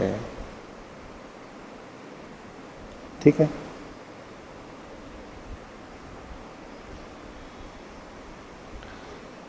तो आगे शुरू कर रहे हैं। पीछे जो स्फटिकत्व की, स्फटिक के उदाहरण दिया था, स्फटिक के नानात्व के समान, तो उसमें क्या सिद्धांत निकल करके आ रहा था? यद्यपि वो पूर्व पक्षी ने कहा था कि स्फटिक तो एक है, लेकिन नानात्व का ज्ञान हो रहा है, वो भिन्न भिन्न है, ये ज्ञान हो रहा है। रंग लाल नीले उसके दिखाई दे रहे हैं, जैसी जैसी वस्तु पास में आ रही है उसके अनुसार। तो क्या सिद्धांत था उसका पूर्व पक्षी का? कि स्फटिक तो एक है, लेकिन भिन्न भिन्न दिखाई दे रहा है, प्रतीत हो रहा है। अब वो जो पूर्व पक्षी ने कहा था कि स्फटिक एक है, उसके विपरीत ये बोल रहा है। ये एक और है पूर्व पक्षी, सिद्धांति नहीं है ये भी। तो कह रहे हैं स्फटिक अन्यत्व अभिमानवत इति इत्येतत् अमृष्यमाण क्षणिकवादी आह। अमृष्यमाण मतलब सहन न करता हुआ। उसने जो कहा ना कि स्फटिक एक है लेकिन अलग अलग दिखाई देते हैं, ये उसको सहन नहीं हुआ। ये कैसे कह दिया कि स्फटिक एक है? ये स्फटिक एक कहां होता है? तो उसको सहन न करता हुआ क्षणिकवादी अपनी बात को आगे देख रख रहा है।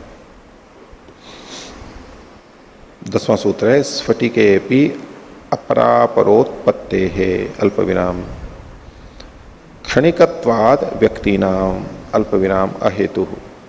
बोले आपका ये जो हेतु है ठीक नहीं है। वैसे तो सिद्धांति ने भी अपने ढंग से उसको खंडित कर दिया कि आपने बिना हेतु के इसको प्रस्तुत किया, इसलिए खंडित हो रहा है। और गंधादि के समान अन्यत्व क्यों नहीं हो सकता? वो भी हो सकता है, उसमें पक्ष में हेतु दे दिया, ऐसे करके खंडित किया। लेकिन क्षणिकवादी जो कि सिद्धांति नहीं है, स्फटिक का उदाहरण भी पूर्व पक्षी ने दिया, और ये क्षणिकवादी ये भी कोई अन्य है, अन्य मत को मानने वाला है, वो इसका खंडन कर रहा है। तो क्या स्फटिक भी अपरापरोत्पत्ते है, स्फटिक में भी भिन्न भिन्न की उत्पत्ति हो रही होने से क्षणिकत्वाद व्यक्ति नाम, व्यक्तियों के क्षणिक होने से अहेतु, आपका जो कथन है, उदाहरण है, वो गलत है। आप जो ये कह रहे हो ना कि ये स्फटिक एक होते हुए अनेक दिखाई दे रहा है, ये एक नहीं है, इसमें अपर अपर की उत्पत्ति हो रही है। पूर्व वाला स्फटिक नष्ट हो रहा है और आगे वाला स्फटिक उत्पन्न हो रहा है, इसलिए एकत्व की बात ही नहीं है। इसलिए आपका यह हेतु जो कहे वो खंडित हो रहा है, जब अलग तरीके से खंडित कर रहा है अपनी उसको।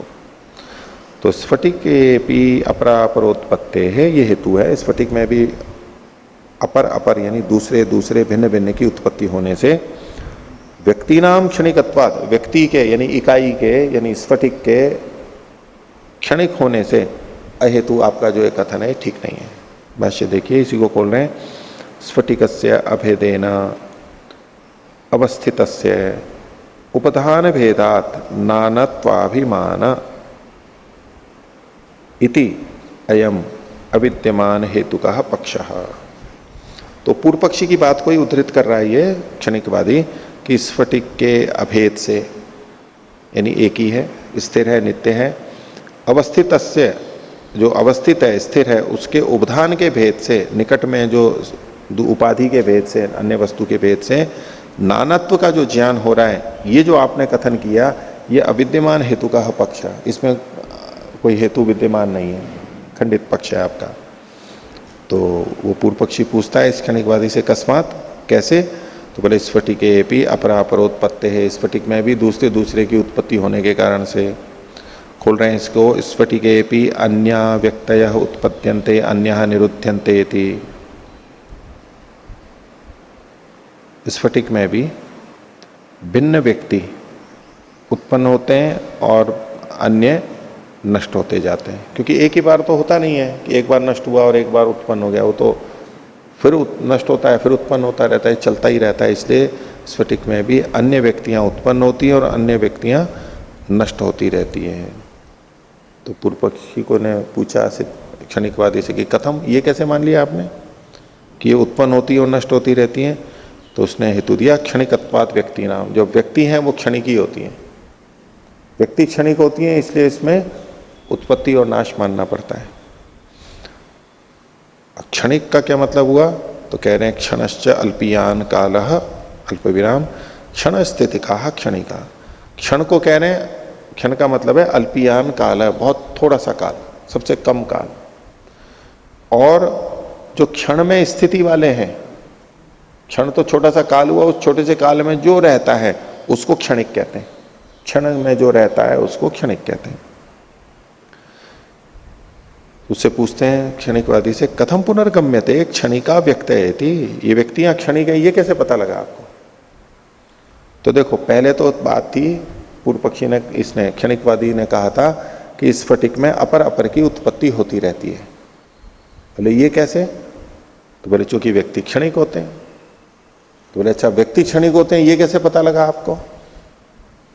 अगर ये सिद्ध हो जाए कि व्यक्ति क्षणिक होते हैं, तब तो अपर अपर की उत्पत्ति मानी जा सकती है। लेकिन अपर अपर की उत्पत्ति की सिद्धि के लिए कहा व्यक्ति क्षणिक है, लेकिन व्यक्ति क्षणिक है, ये कैसे पता लगा आपको?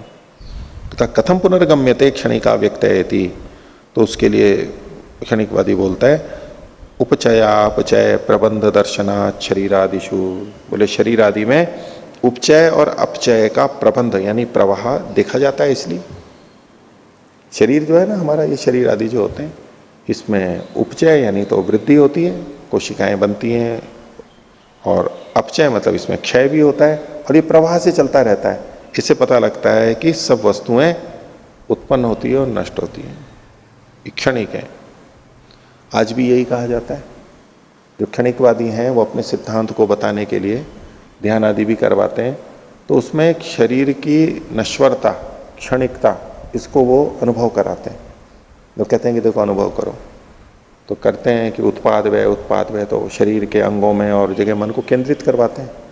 बोले देखो, तो बोले कुछ आपको वहाँ पर गति दिखाई दे रही है, स्पंदन दिखाई दे रहा है, चुनचुनाहट, कुछ परिवर्तन, जैसे जैसे एकाग्र होते हैं तो अंदर कुछ ना कुछ अनुभव होने लगता है। कहीं भी धारणा करो, हाथ में करो, तो हमारे को अनुभव होने लगता है ना।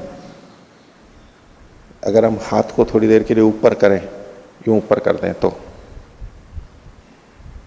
करो, देखें, पहले करवाया आपको? नहीं। इस पे मन को रखो, उंगलियों पे,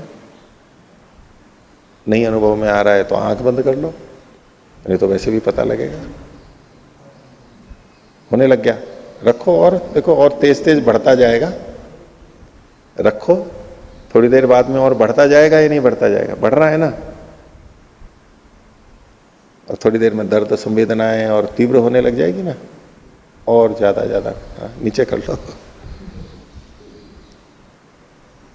ऐसे ही जब ध्यान कराते हैं, मन को किसी एक जगह केंद्रित करते हैं, तो अंदर जो गतिविधियां चलती हैं, क्योंकि बहुत सारी गतिविधि चल रही हैं, रक्त का संचरण तो एकदम स्पष्ट है ही, वो चलता ही है, और भी बहुत सारा होता है, तो एक संवेदनाएं होती हैं। इन संवेदनाओं के आधार पर वो क्या कहते हैं कि देखो यहां पर ये उत्पाद व्यय परिवर्तन हो रहा है यहाँ पर। तो क्षणिक ये शरीर कैसा है? परिवर्तनशील है, और परिवर्तनशील है, और ये जो परिवर्तन हो रहा है ये हर क्षण हो रहा है। ठीक है, क्योंकि संवेदनाएं हर क्षण हमारे को अनुभव में आ रही हैं, इसलिए परिवर्तन भी हर क्षण हो रहा है। अब यहां तक की तो बात ठीक है, ये तो विज्ञान भी मानता है और बाकी लोग भी मानते हैं। अब इसके आगे की वो जो क्या कहते हैं, कथन तो ये करते हैं कि देखो हम ये उत्पाद व्यय अनुभव में होता है, भाई ठीक है, इसमें परिवर्तन अनुभव में आ रहा है, लेकिन जो आपका उत्पाद और व्यय और क्षणिकवाद का स्वरूप है कि हर क्षण उत्पन्न हो रहा है, पिछला नष्ट हो रहा है, नया उत्पन्न हो रहा है, ये तो आपको अनुभव में नहीं आया, लेकिन ये कह करके उसके मन में डाल देते हैं, और वो भी कहते हैं हाँ ये अनुभव हो रहा है, और उत्पाद व्यय अनुभव होने लग गया। कितने लोग कहते हैं, और दूसरों को, मेरे जैसों को कहें कि जी आपको उत्पाद व्यय अनुभव में आने लग गया है, तो कहूँगा जी मेरे को तो अनुभव में नहीं आया। तो बोले आपको संवेदना नहीं होती है क्या? हाँ, नहीं, संवेदना तो होती है, लेकिन संवेदना से ये तो नहीं पता लगा कि उत्पाद व्यय हो रहा है। संवेदना हो रही है तो वहां अंदर परिवर्तन हो रहा है, हाँ इतने तक ठीक है, परिवर्तन हो रहा है, और वो मेरे को उत्पाद व्यय मेरे को ही अनुभव नहीं हो रहा, आपको भी अनुभव नहीं हो रहा है। हाँ, आप कह रहे हो क्योंकि आपको बता दिया गया है कि ये उत्पाद व्यय के कारण से अब अनुभव तो हट गया, आप दूसरे के कहे हुए को आप मान करके चल रहे हो। यहाँ ये उत्पन्न हो रहा है और नष्ट हो रहा है, उत्पन्न हो रहा है और नष्ट हो रहा है, अब वो उसमें स्वीकार कर लेते हैं, क्योंकि कुछ तो प्रत्यक्ष करवा दिया। अब प्रत्यक्ष के बाद में उनको लगा ये तो जो कह रहे हैं वो ठीक है, अब वो उनके कहे अनुसार चल रहे हैं, अब अनुभव चला गया, लेकिन कथन यही करेंगे कि उत्पाद व्यय का हमारे को अनुभव हो रहा है। अब ये कल्पना शुरू हो जाती है, जबकि पूरे ध्यान में वो कहते हैं कि कल्पना नहीं करनी है हमारे को तो प्रत्यक्ष अनुभव के आधार पर ही करना है। लोग कल्पना में ध्यान करते हैं कि मंत्र का जप करते हैं, परमात्मा की कल्पना करते हैं, हमारे को कल्पना में नहीं, हमारे को प्रत्यक्ष अनुभव के आधार पर ध्यान करना है। प्रतिज्ञा उनकी ये होती है, लेकिन यहां आकर के उत्पाद व्यय को वो खुद कल्पित करवा देते हैं और फिर कल्पना कर लेते हैं। तो चलो शरीर में भी उदाहरण दे देते हैं कि भाई शरीर में कोशिकाएं उत्पन्न होती है, नष्ट होती हैं। देखो विज्ञान भी कहता है, हम मान लेते हैं भाई विज्ञान कोशिकाओं का उत्पन्न होना नष्ट होना ऐसा थोड़ा ना कहता है जैसा आप मानते हो। विज्ञान का प्रमाण दे रहे हैं, लेकिन विज्ञान उस रूप में तो मानता ही नहीं है जैसा आप कह रहे हो। तो एक गलत ढंग से विज्ञान को प्रस्तुत कर देते हैं और लोग मान लेते हैं विज्ञान की बात को। अब वो संगति नहीं लगा पाते कि विज्ञान का उत्पाद व्यय अलग तरह का है, इनका उत्पाद व्यय अलग तरह का है, लेकिन विज्ञान के नाम से वो भी स्वीकार हो जाता है और पक्का हो जाता है उनके मन में, उत्पाद व्यय होता है। और शरीर में उत्पाद व्यय होता है, ये एक उदाहरण हो गया। तो हर जगह उत्पाद व्यय हो रहा है, हर क्षण में उत्पन्न और नाश हो रहा है, ये परिकल्पना और ऊपर से उनको करवा देते हैं। जैसा कि देखो यहां पर भी करवाया है।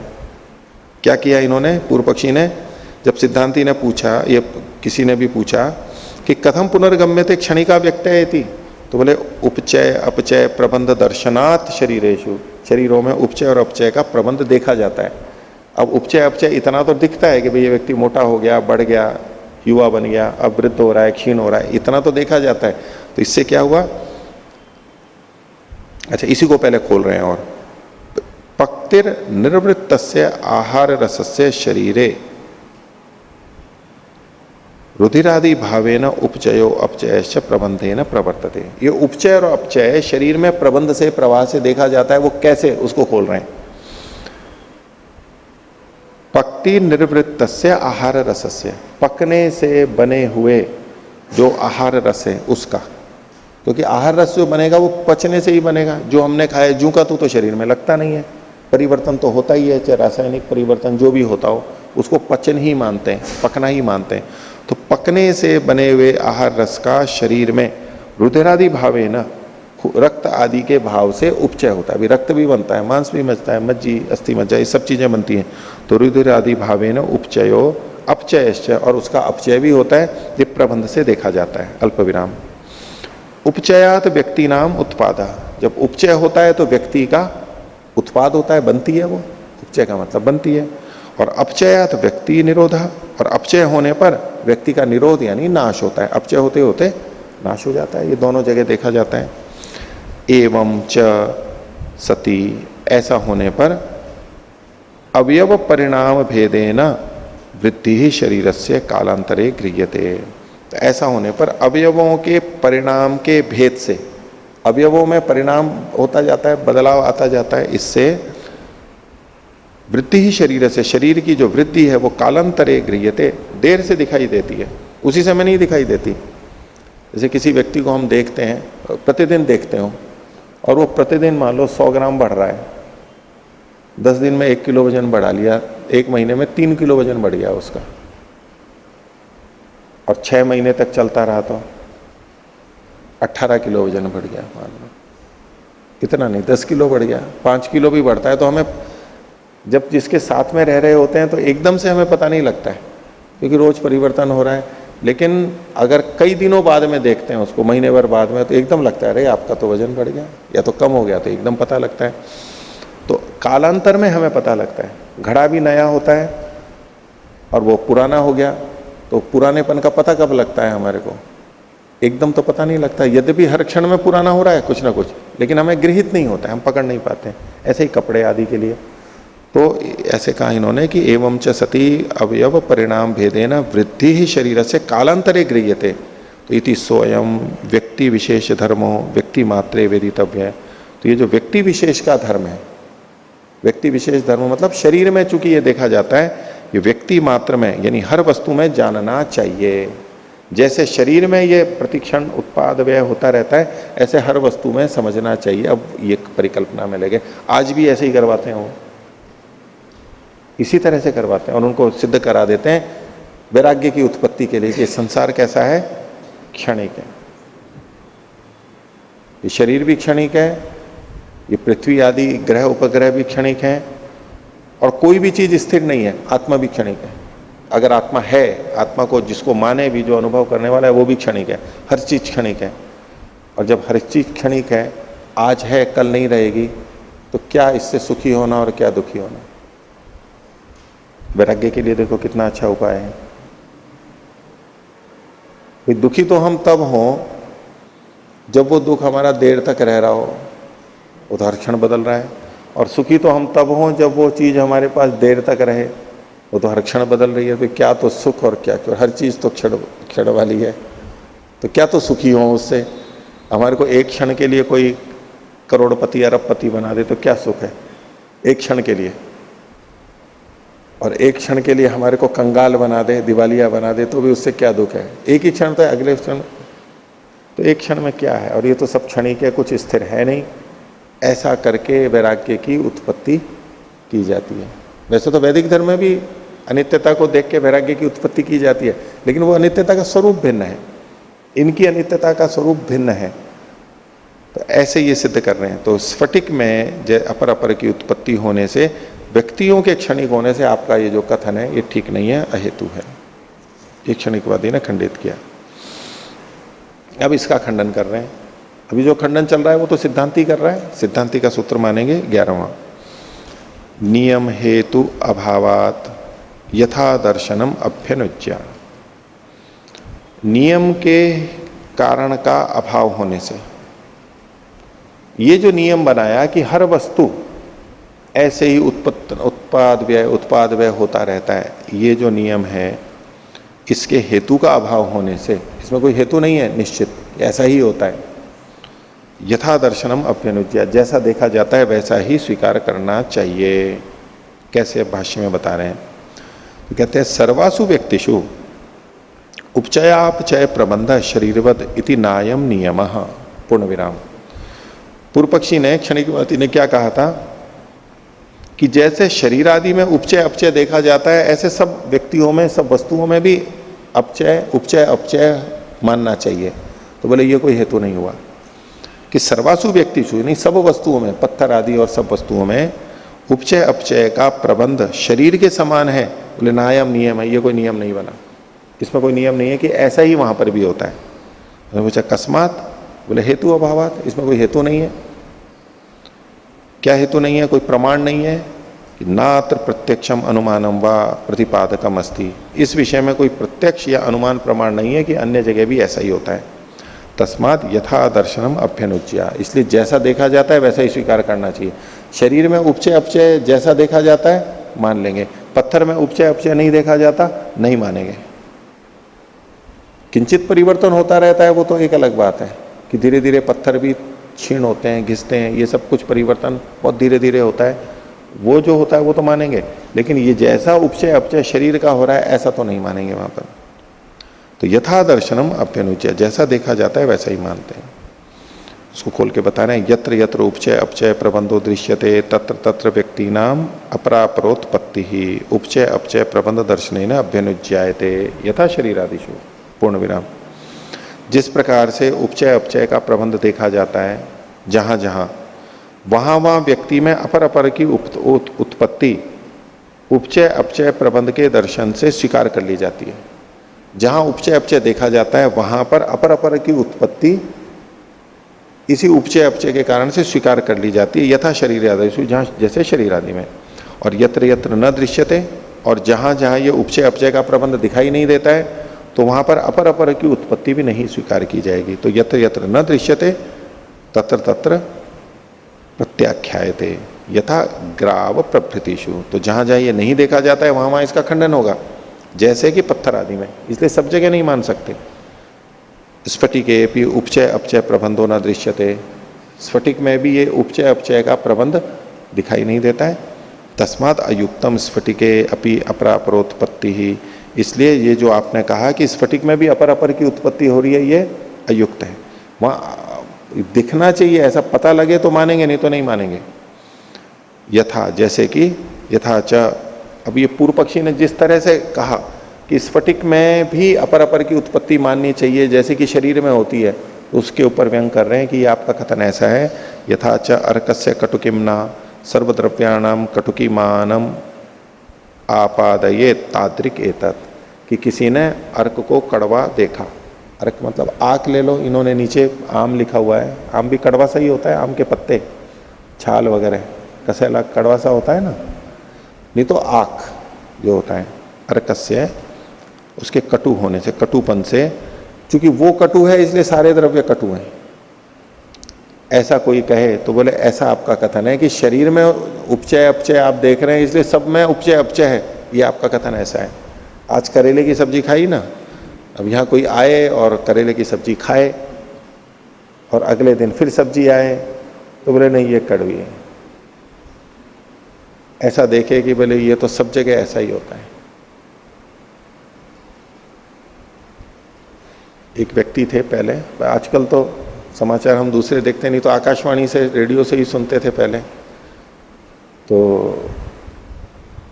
वो हमेशा समाचार ही सुनते थे और कुछ सुनते ही नहीं थे उसमें, गाने कार्यक्रम, समाचार का समय आता तो जब जब चलता तो समाचार ही सुनाई देते थे उसमें।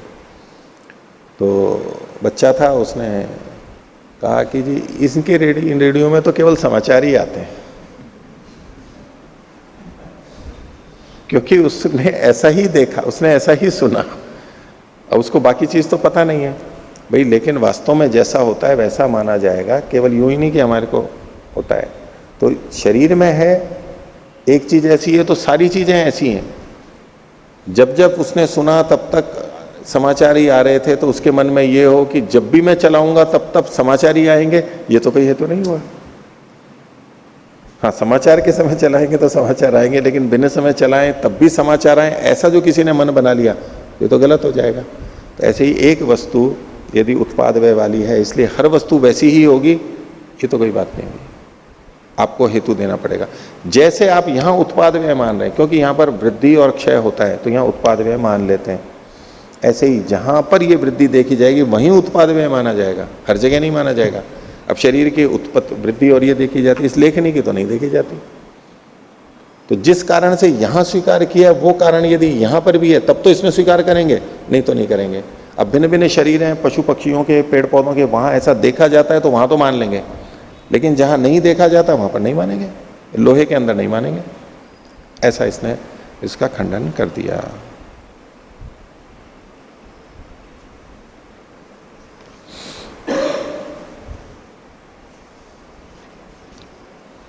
आगे देखिए, तो 12वें सूत्र की भूमिका है आगे, यश्च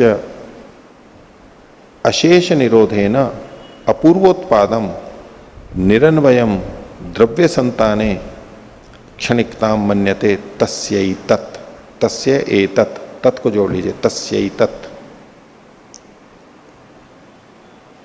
तो बोले यश्च जो, वो क्षणिकवादी, अशेष निरोधे, अशेष मतलब कुछ बचा नहीं है, निरोध का मतलब तो नाश, पूरी तरह जो नाश हो गया, पूर्ण नाश के होने पर, और अपूर्वोत्पादम, बिल्कुल नया का नया सारा बन गया है। अब वैज्ञानिक ऐसा थोड़ा ना मानते हैं कि शरीर हर क्षण पिछला वाला पूरा नष्ट हो गया और बिल्कुल नया उत्पन्न हो गया हर क्षण, ऐसा थोड़ा ना मानते हैं। तो यश्च अशेष निरोधे अपूर्वोत्पादम और निरन्वयम, और उसमें कोई चीज अन्वित नहीं हो रही है, यानी अवयवी या कोई आत्मा ये अन्वित नहीं हो रहा है, क्योंकि वो अन्वित नहीं मानते हैं, क्योंकि वो अवयवी को नहीं मानते हैं, अनन्वित, और न चेतन आत्मा को मानते हैं, इसलिए अनन्वय कहा। अनन्वयम द्रव्य संताने, द्रव्य के संतान में एक के बाद एक उत्पत्ति में क्षणिकता मन्यन्ते, मन्यते, क्षणिकता को जो मानते हैं निरन्वयी, उसके लिए ये कहा जा रहा है। 12वां सूत्र है कि न उत्पत्ति विनाश कारणोपलब्धे,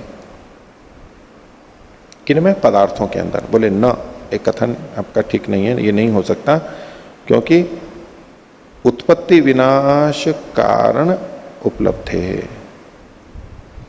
उत्पत्ति तथा विनाश का कारण प्राप्त होने पर, नीचे जो पदार्थ लिखा है ना उसमें न को दोबारा लिख दिया, उत्पत्ति तथा विनाश का कारण न प्राप्त होने पर, न को काट दीजिए, क्योंकि न तो नहीं हो सकता, ये अलग से लिख ही दिया है इन्होंने भाष्य में। उत्पत्ति कारणम तावद उपलब्धते, बोले उत्पत्ति का कारण हमारे को उपलब्ध होता है क्या, अवयवोपचयो वल्मीक आदि नाम, अवयवों का उपचय ये उत्पत्ति का कारण दिखता है। जैसे कि वल्मीक का उपचय, वल्मीक मतलब बांबी, दीमक की जो बांबी होती है उसका निर्माण होता है तो उसमें उपचय देखा जाता है, वो बढ़ता जाता है, अंदर ही बढ़ाते जाते हैं उसको। और विनाश कारण च उपलब्धते, विनाश का कारण भी हमारे को मिलता है किनमें? घटादि नाम अवयव विभाग, घट आदि में देखते हैं उनके अवयवों में विभाग होता है, उनके जो अवयव हैं कण है वो अलग अलग होते चले जाते हैं तो उनका नाश हो जाता है, क्षीण हो जाते हैं, खिर जाते हैं। तो यस्य तु अनपचितावयवम निरुध्यते अनुपचितावयवम च उत्पद्यते तस्य अशेष निरोधे निरन्वये व अपूर्वोत्पादे न कारणम उभयत्रापि उपलभ्यते इति। लेकिन जिसके मत में, यानी पहले तो ये कहा कि उत्पत्ति और नाश वहां मानते हैं जहां उसका कारण भी हम देखते हैं, तब उत्पत्ति और नाश मानते हैं। लेकिन यस्य मतलब जिसके मत में, क्षणिकवादी के मत में, अनपचितावयवम निरुध्यते, बिना विभाग के भी वो नष्ट हो जाता है। अपचित मतलब तो विभाग, विखंडन, अपचित अवयव और अनपचित अवयव बिना अपचय के भी नाश होता है। और अनुपचितावयवम च उत्पद्यते, अनुपचित अवयव, इसमें पहले देखिए उपचित अवयव, उपचित मतलब चयन होता है उसमें तो उत्पन्न होता है। तो बिना उपचित हुए, अनुपचितावयवम, बिना उपचित अवयव के भी जिसके मत में उत्पत्ति हो जाती है, तस्य उसके मत में अशेष निरोधे, पूरे के नष्ट होने पर, निरन्वय और बिना अन्वय के जो पूर्वोत्पाद होने में, उसमें न कारणम उभयत्रापि उपलब्धते थी, उसमें तो कोई कारण ही नहीं है, वो बस मान रहा है कि ऐसा होता है, कारण तो है नहीं। आपको स्फटिक में उत्पाद और व्यय बताना है, अपर की उत्पत्ति बतानी है, तो आपको वहां बताना पड़ेगा कि ये तो ये नाश हो रहा है और ये उत्पत्ति हो रही है, ये अपचय हो रहा है, ये उपचय हो रहा है। बिना उपचय अपचय के दिखाए आप उसमें क्षण क्षण में पूरा नाश और क्षण क्षण में अपर की उत्पत्ति, अपूर्वोत्पत्ति, ये नहीं मान सकते। कारण होगा तो ही मान सकते हैं, तो कारण मिलना चाहिए। तो इस पर क्षणिकवादी बोलता है कि नहीं, बिना कारण के भी हम मानते हैं। परिवर्तन हो रहा है तो हम कारण को मान ही लेंगे, क्योंकि बिना कारण के परिवर्तन नहीं होगा। सिद्धांति ने क्या कहा था? अगर उसमें परिवर्तन का कारण दिखाई दे, परिवर्तन कारण दिखाई दे रहा है तो हम उसमें बदलाव मानेंगे। पूर्व पक्षी ये कहना चाह रहा है कि बदलाव को देख करके भी तो हम कारण का पता लगा लेते हैं, कारण भले ही नहीं दिख रहा है तो कोई बात नहीं, लेकिन बदलाव हो रहा है तो हम कारण का तो अनुमान कर लेते हैं। तो ऐसे ही यहाँ पर भी बदलाव देख करके हम कारण का अनुमान कर लेंगे। इसलिए कारण का अनुपलब्ध होना ये कोई हेतु नहीं है मेरे पक्ष को खंडित करने का, क्षणिकवाद को खंडित करने का। इस रूप में पूर्व पक्षी कह रहा है। 13वां सूत्र, क्षीर विनाशे कारणानुपलब्धि ही, कारण न के आगे आ की मात्रा लगा लीजिए, कारण अनुपलब्धिवत दध्युत्पत्तिवच्च तदुत्पत्ति ही। देखो, दूध से दही बनता है, उसमें क्षीर का विनाश होता है और दधी की उत्पत्ति होती है। क्षीर का विनाश होता है और दधी की उत्पत्ति होती है। तो क्षीर के विनाश का कारण पता लगता है वहां, हमारे को दिखाई देता है क्या? और दही की उत्पत्ति का कारण दिखाई देता है क्या? हम नहीं दिखाई देता। तो कारण दिखाई दे ये कोई आवश्यक नहीं है, फिर भी हम परिवर्तन मानते हैं, मान सकते हैं। तद्वत तदुत्पत्ति, उसी के समान में स्फटिक की भी उत्पत्ति और विनाश को मान लेंगे। कारण नहीं दिख रहा है तो नहीं दिख रहा है। दूध और दही में भी तो बिना कारण जाने भी हम मान लेते हैं कि इसमें परिवर्तन आ गया है, दूध का नाश हो गया और दही की उत्पत्ति हो गई, ये मान लेते हैं। ऐसे स्फटिक में भी मान लेना चाहिए। कारण का पता लगना जरूरी नहीं, अनुमान से भी हम जान सकते हैं।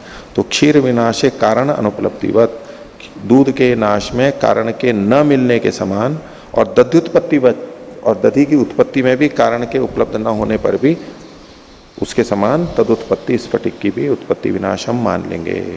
भाष्य में यही कहा, यथा अनुपलभ्यमानम क्षीर विनाश कारणम, दूध के नाश का कारण उपलब्ध नहीं हो रहा है, और दध्युत्पत्ति कारणम च, और दधी की उत्पत्ति का कारण भी ज्ञात नहीं हो रहा है, लेकिन फिर भी अभ्यनुज्ञायते, उसका कारण स्वीकार किया जाता है। तथा उसी प्रकार स्फटिके अपरासु व्यक्तिषु विनाश कारणम उत्पाद कारणम च अभ्यनुज्ञेयम इति। इसलिए स्फटिक में भी अपर व्यक्तियों में विनाश का कारण और उत्पाद का कारण स्वीकार कर लेना चाहिए। सिद्धांति ने कहा था कारण नहीं मिल रहा है इसलिए इसमें उत्पाद व्यय नहीं है। पूर्व पक्षी कह रहा है कि उत्पाद व्यय है, इसी के आधार पर हम बिना कारण के जाने भी हम स्वीकार करते हैं, तो यहां पर भी कर लेना चाहिए। ठीक है, नहीं बनी बात। तो इसका उत्तर सिद्धांति दे रहा है। 14वां सूत्र, लिंग तो ग्रहणात् अनुपलब्धि ही। लिंग मतलब हेतु, अनुमान, प्रमाण, प्रमाण से उपलब्ध न होने के कारण से अनुपलब्धि उसकी अप्राप्ति है। अब पूर्व पक्षी ने जो दूध दही का उदाहरण दिया, यद्यपि हमें कारण नहीं मिल रहा है तो भी हम कारण मान रहे हैं, तो उसके पीछे भी एक बात है कि चूंकि हमारे को दही का स्वरूप मिल रहा है और दूध का स्वरूप नहीं मिल रहा है, इसलिए हम मान रहे हैं कि कोई ना कोई कारण है।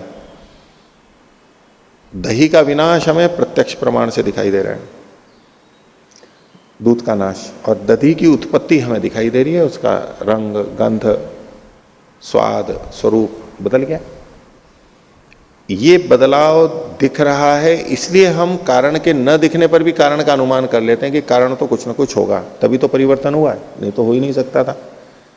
लेकिन इस स्फटिक में क्या परिवर्तन देख रहे हैं आप कि ये जो अपर अपर की उत्पत्ति का कोई ना कोई कारण है यहां पर, ऐसा पूर्व पक्षी क्षणिकवादी सिद्ध कर रहा था। बोले उस कारण का अनुमान तब कर पाएंगे जब स्फटिक में पहले अपर अपर की उत्पत्ति दिखे। वहां अपर अपर की उत्पत्ति तो दिख नहीं रही है, और फिर भी वो कह रहा है कि नहीं, जैसे वहां बिना कारण के जाने भी कारण का अनुमान करते थे, ऐसे यहां पर भी कर लो। यहां क्यों कर लो?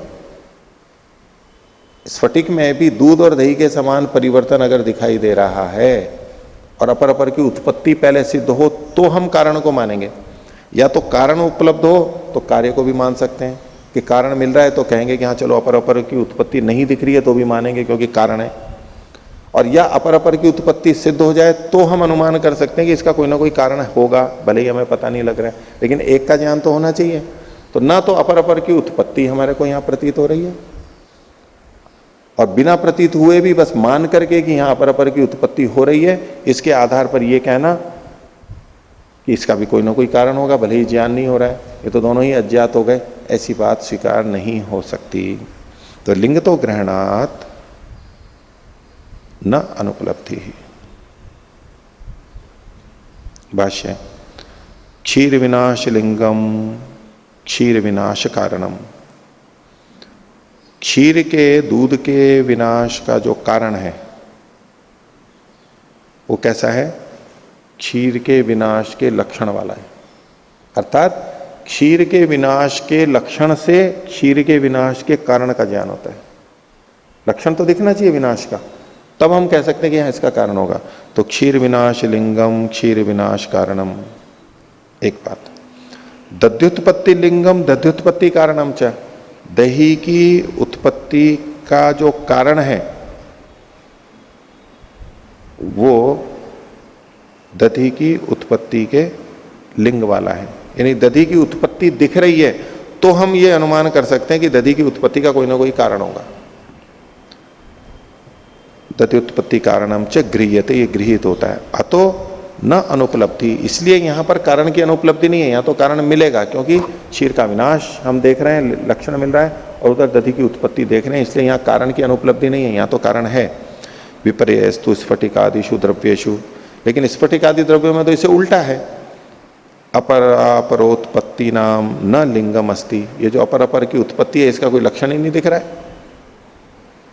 दही की उत्पत्ति का लक्षण वहां कुछ दिखता है, यहां अपर अपर की उत्पत्ति का कोई लक्षण नहीं दिख रहा है, इसलिए तो अपरोत्पत्ति नाम न लिंगम अस्ति इति अनुत्पत्ति ही एव इति, इसलिए यहां पर इसकी अनुत्पत्ति ही है, उसका कोई कारण भी नहीं है, इसलिए इसकी उत्पत्ति नहीं है। लक्षण दिखना चाहिए, इसलिए शरीर आदि में देखा जाता है तो स्फटिक आदि में भी होगा, दूध दही में देखा जाता है तो शरीर तो पत्थर में भी वैसा ही होगा, ये कोई बात नहीं है। यथा जैसा देखा जाता है वैसा ही उसको समझना चाहिए।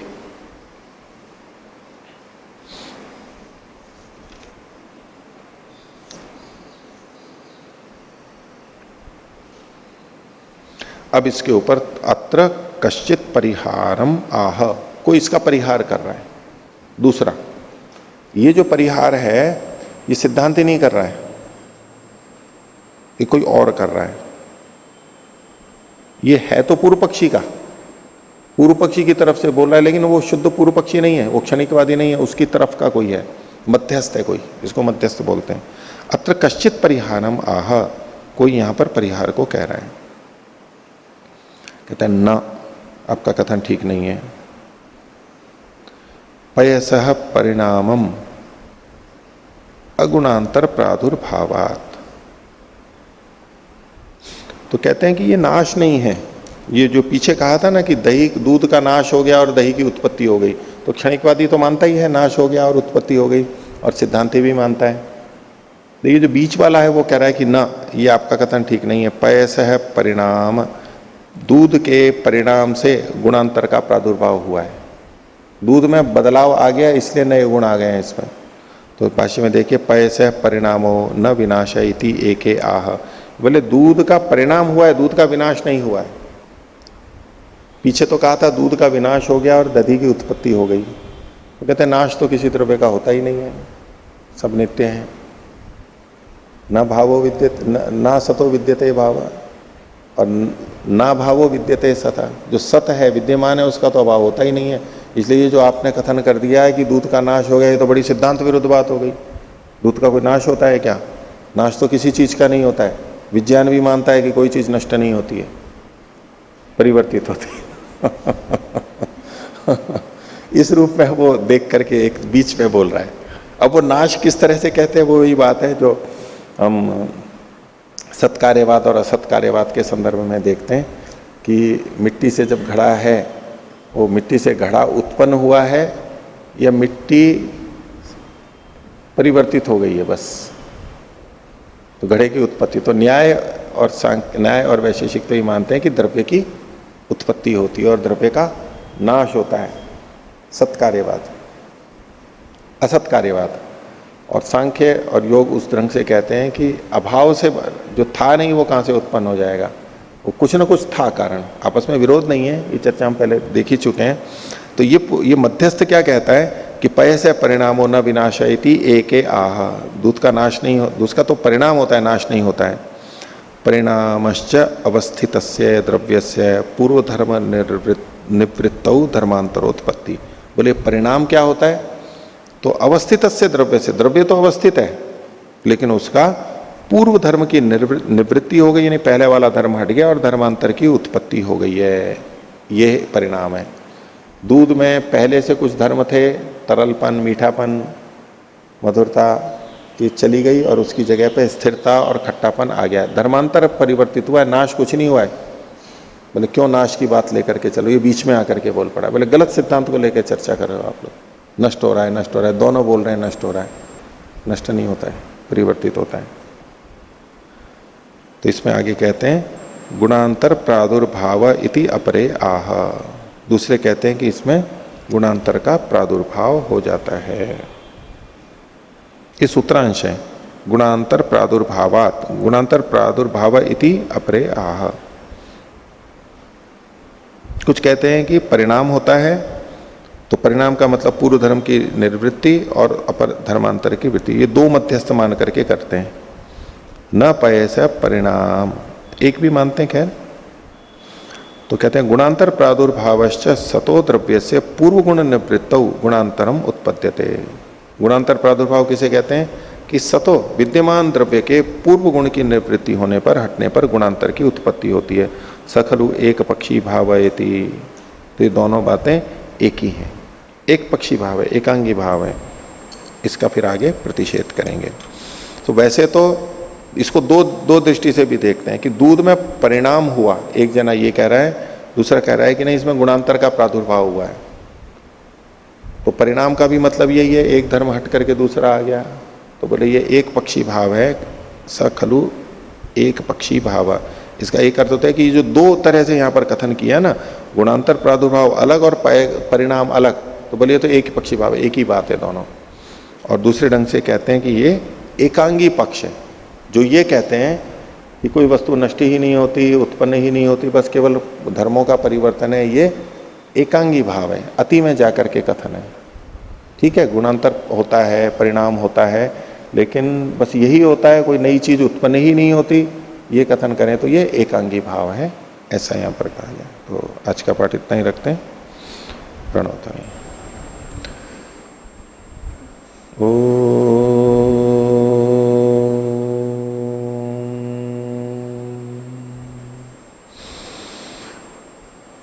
ओ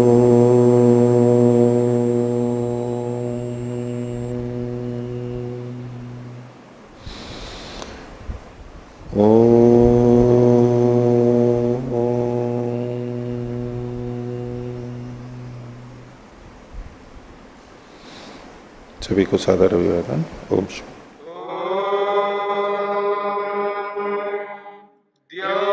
शांतिरंतरिक्षं शांति पृथिवी शांतिरापः शांतिरोषधयः शांतिः वनस्पतयः शांतिर्विश्वे देवा शांतिर्ब्रह्म शांति सर्वं शांति शांतिरेव शांति क्षमा शांतिरेधि।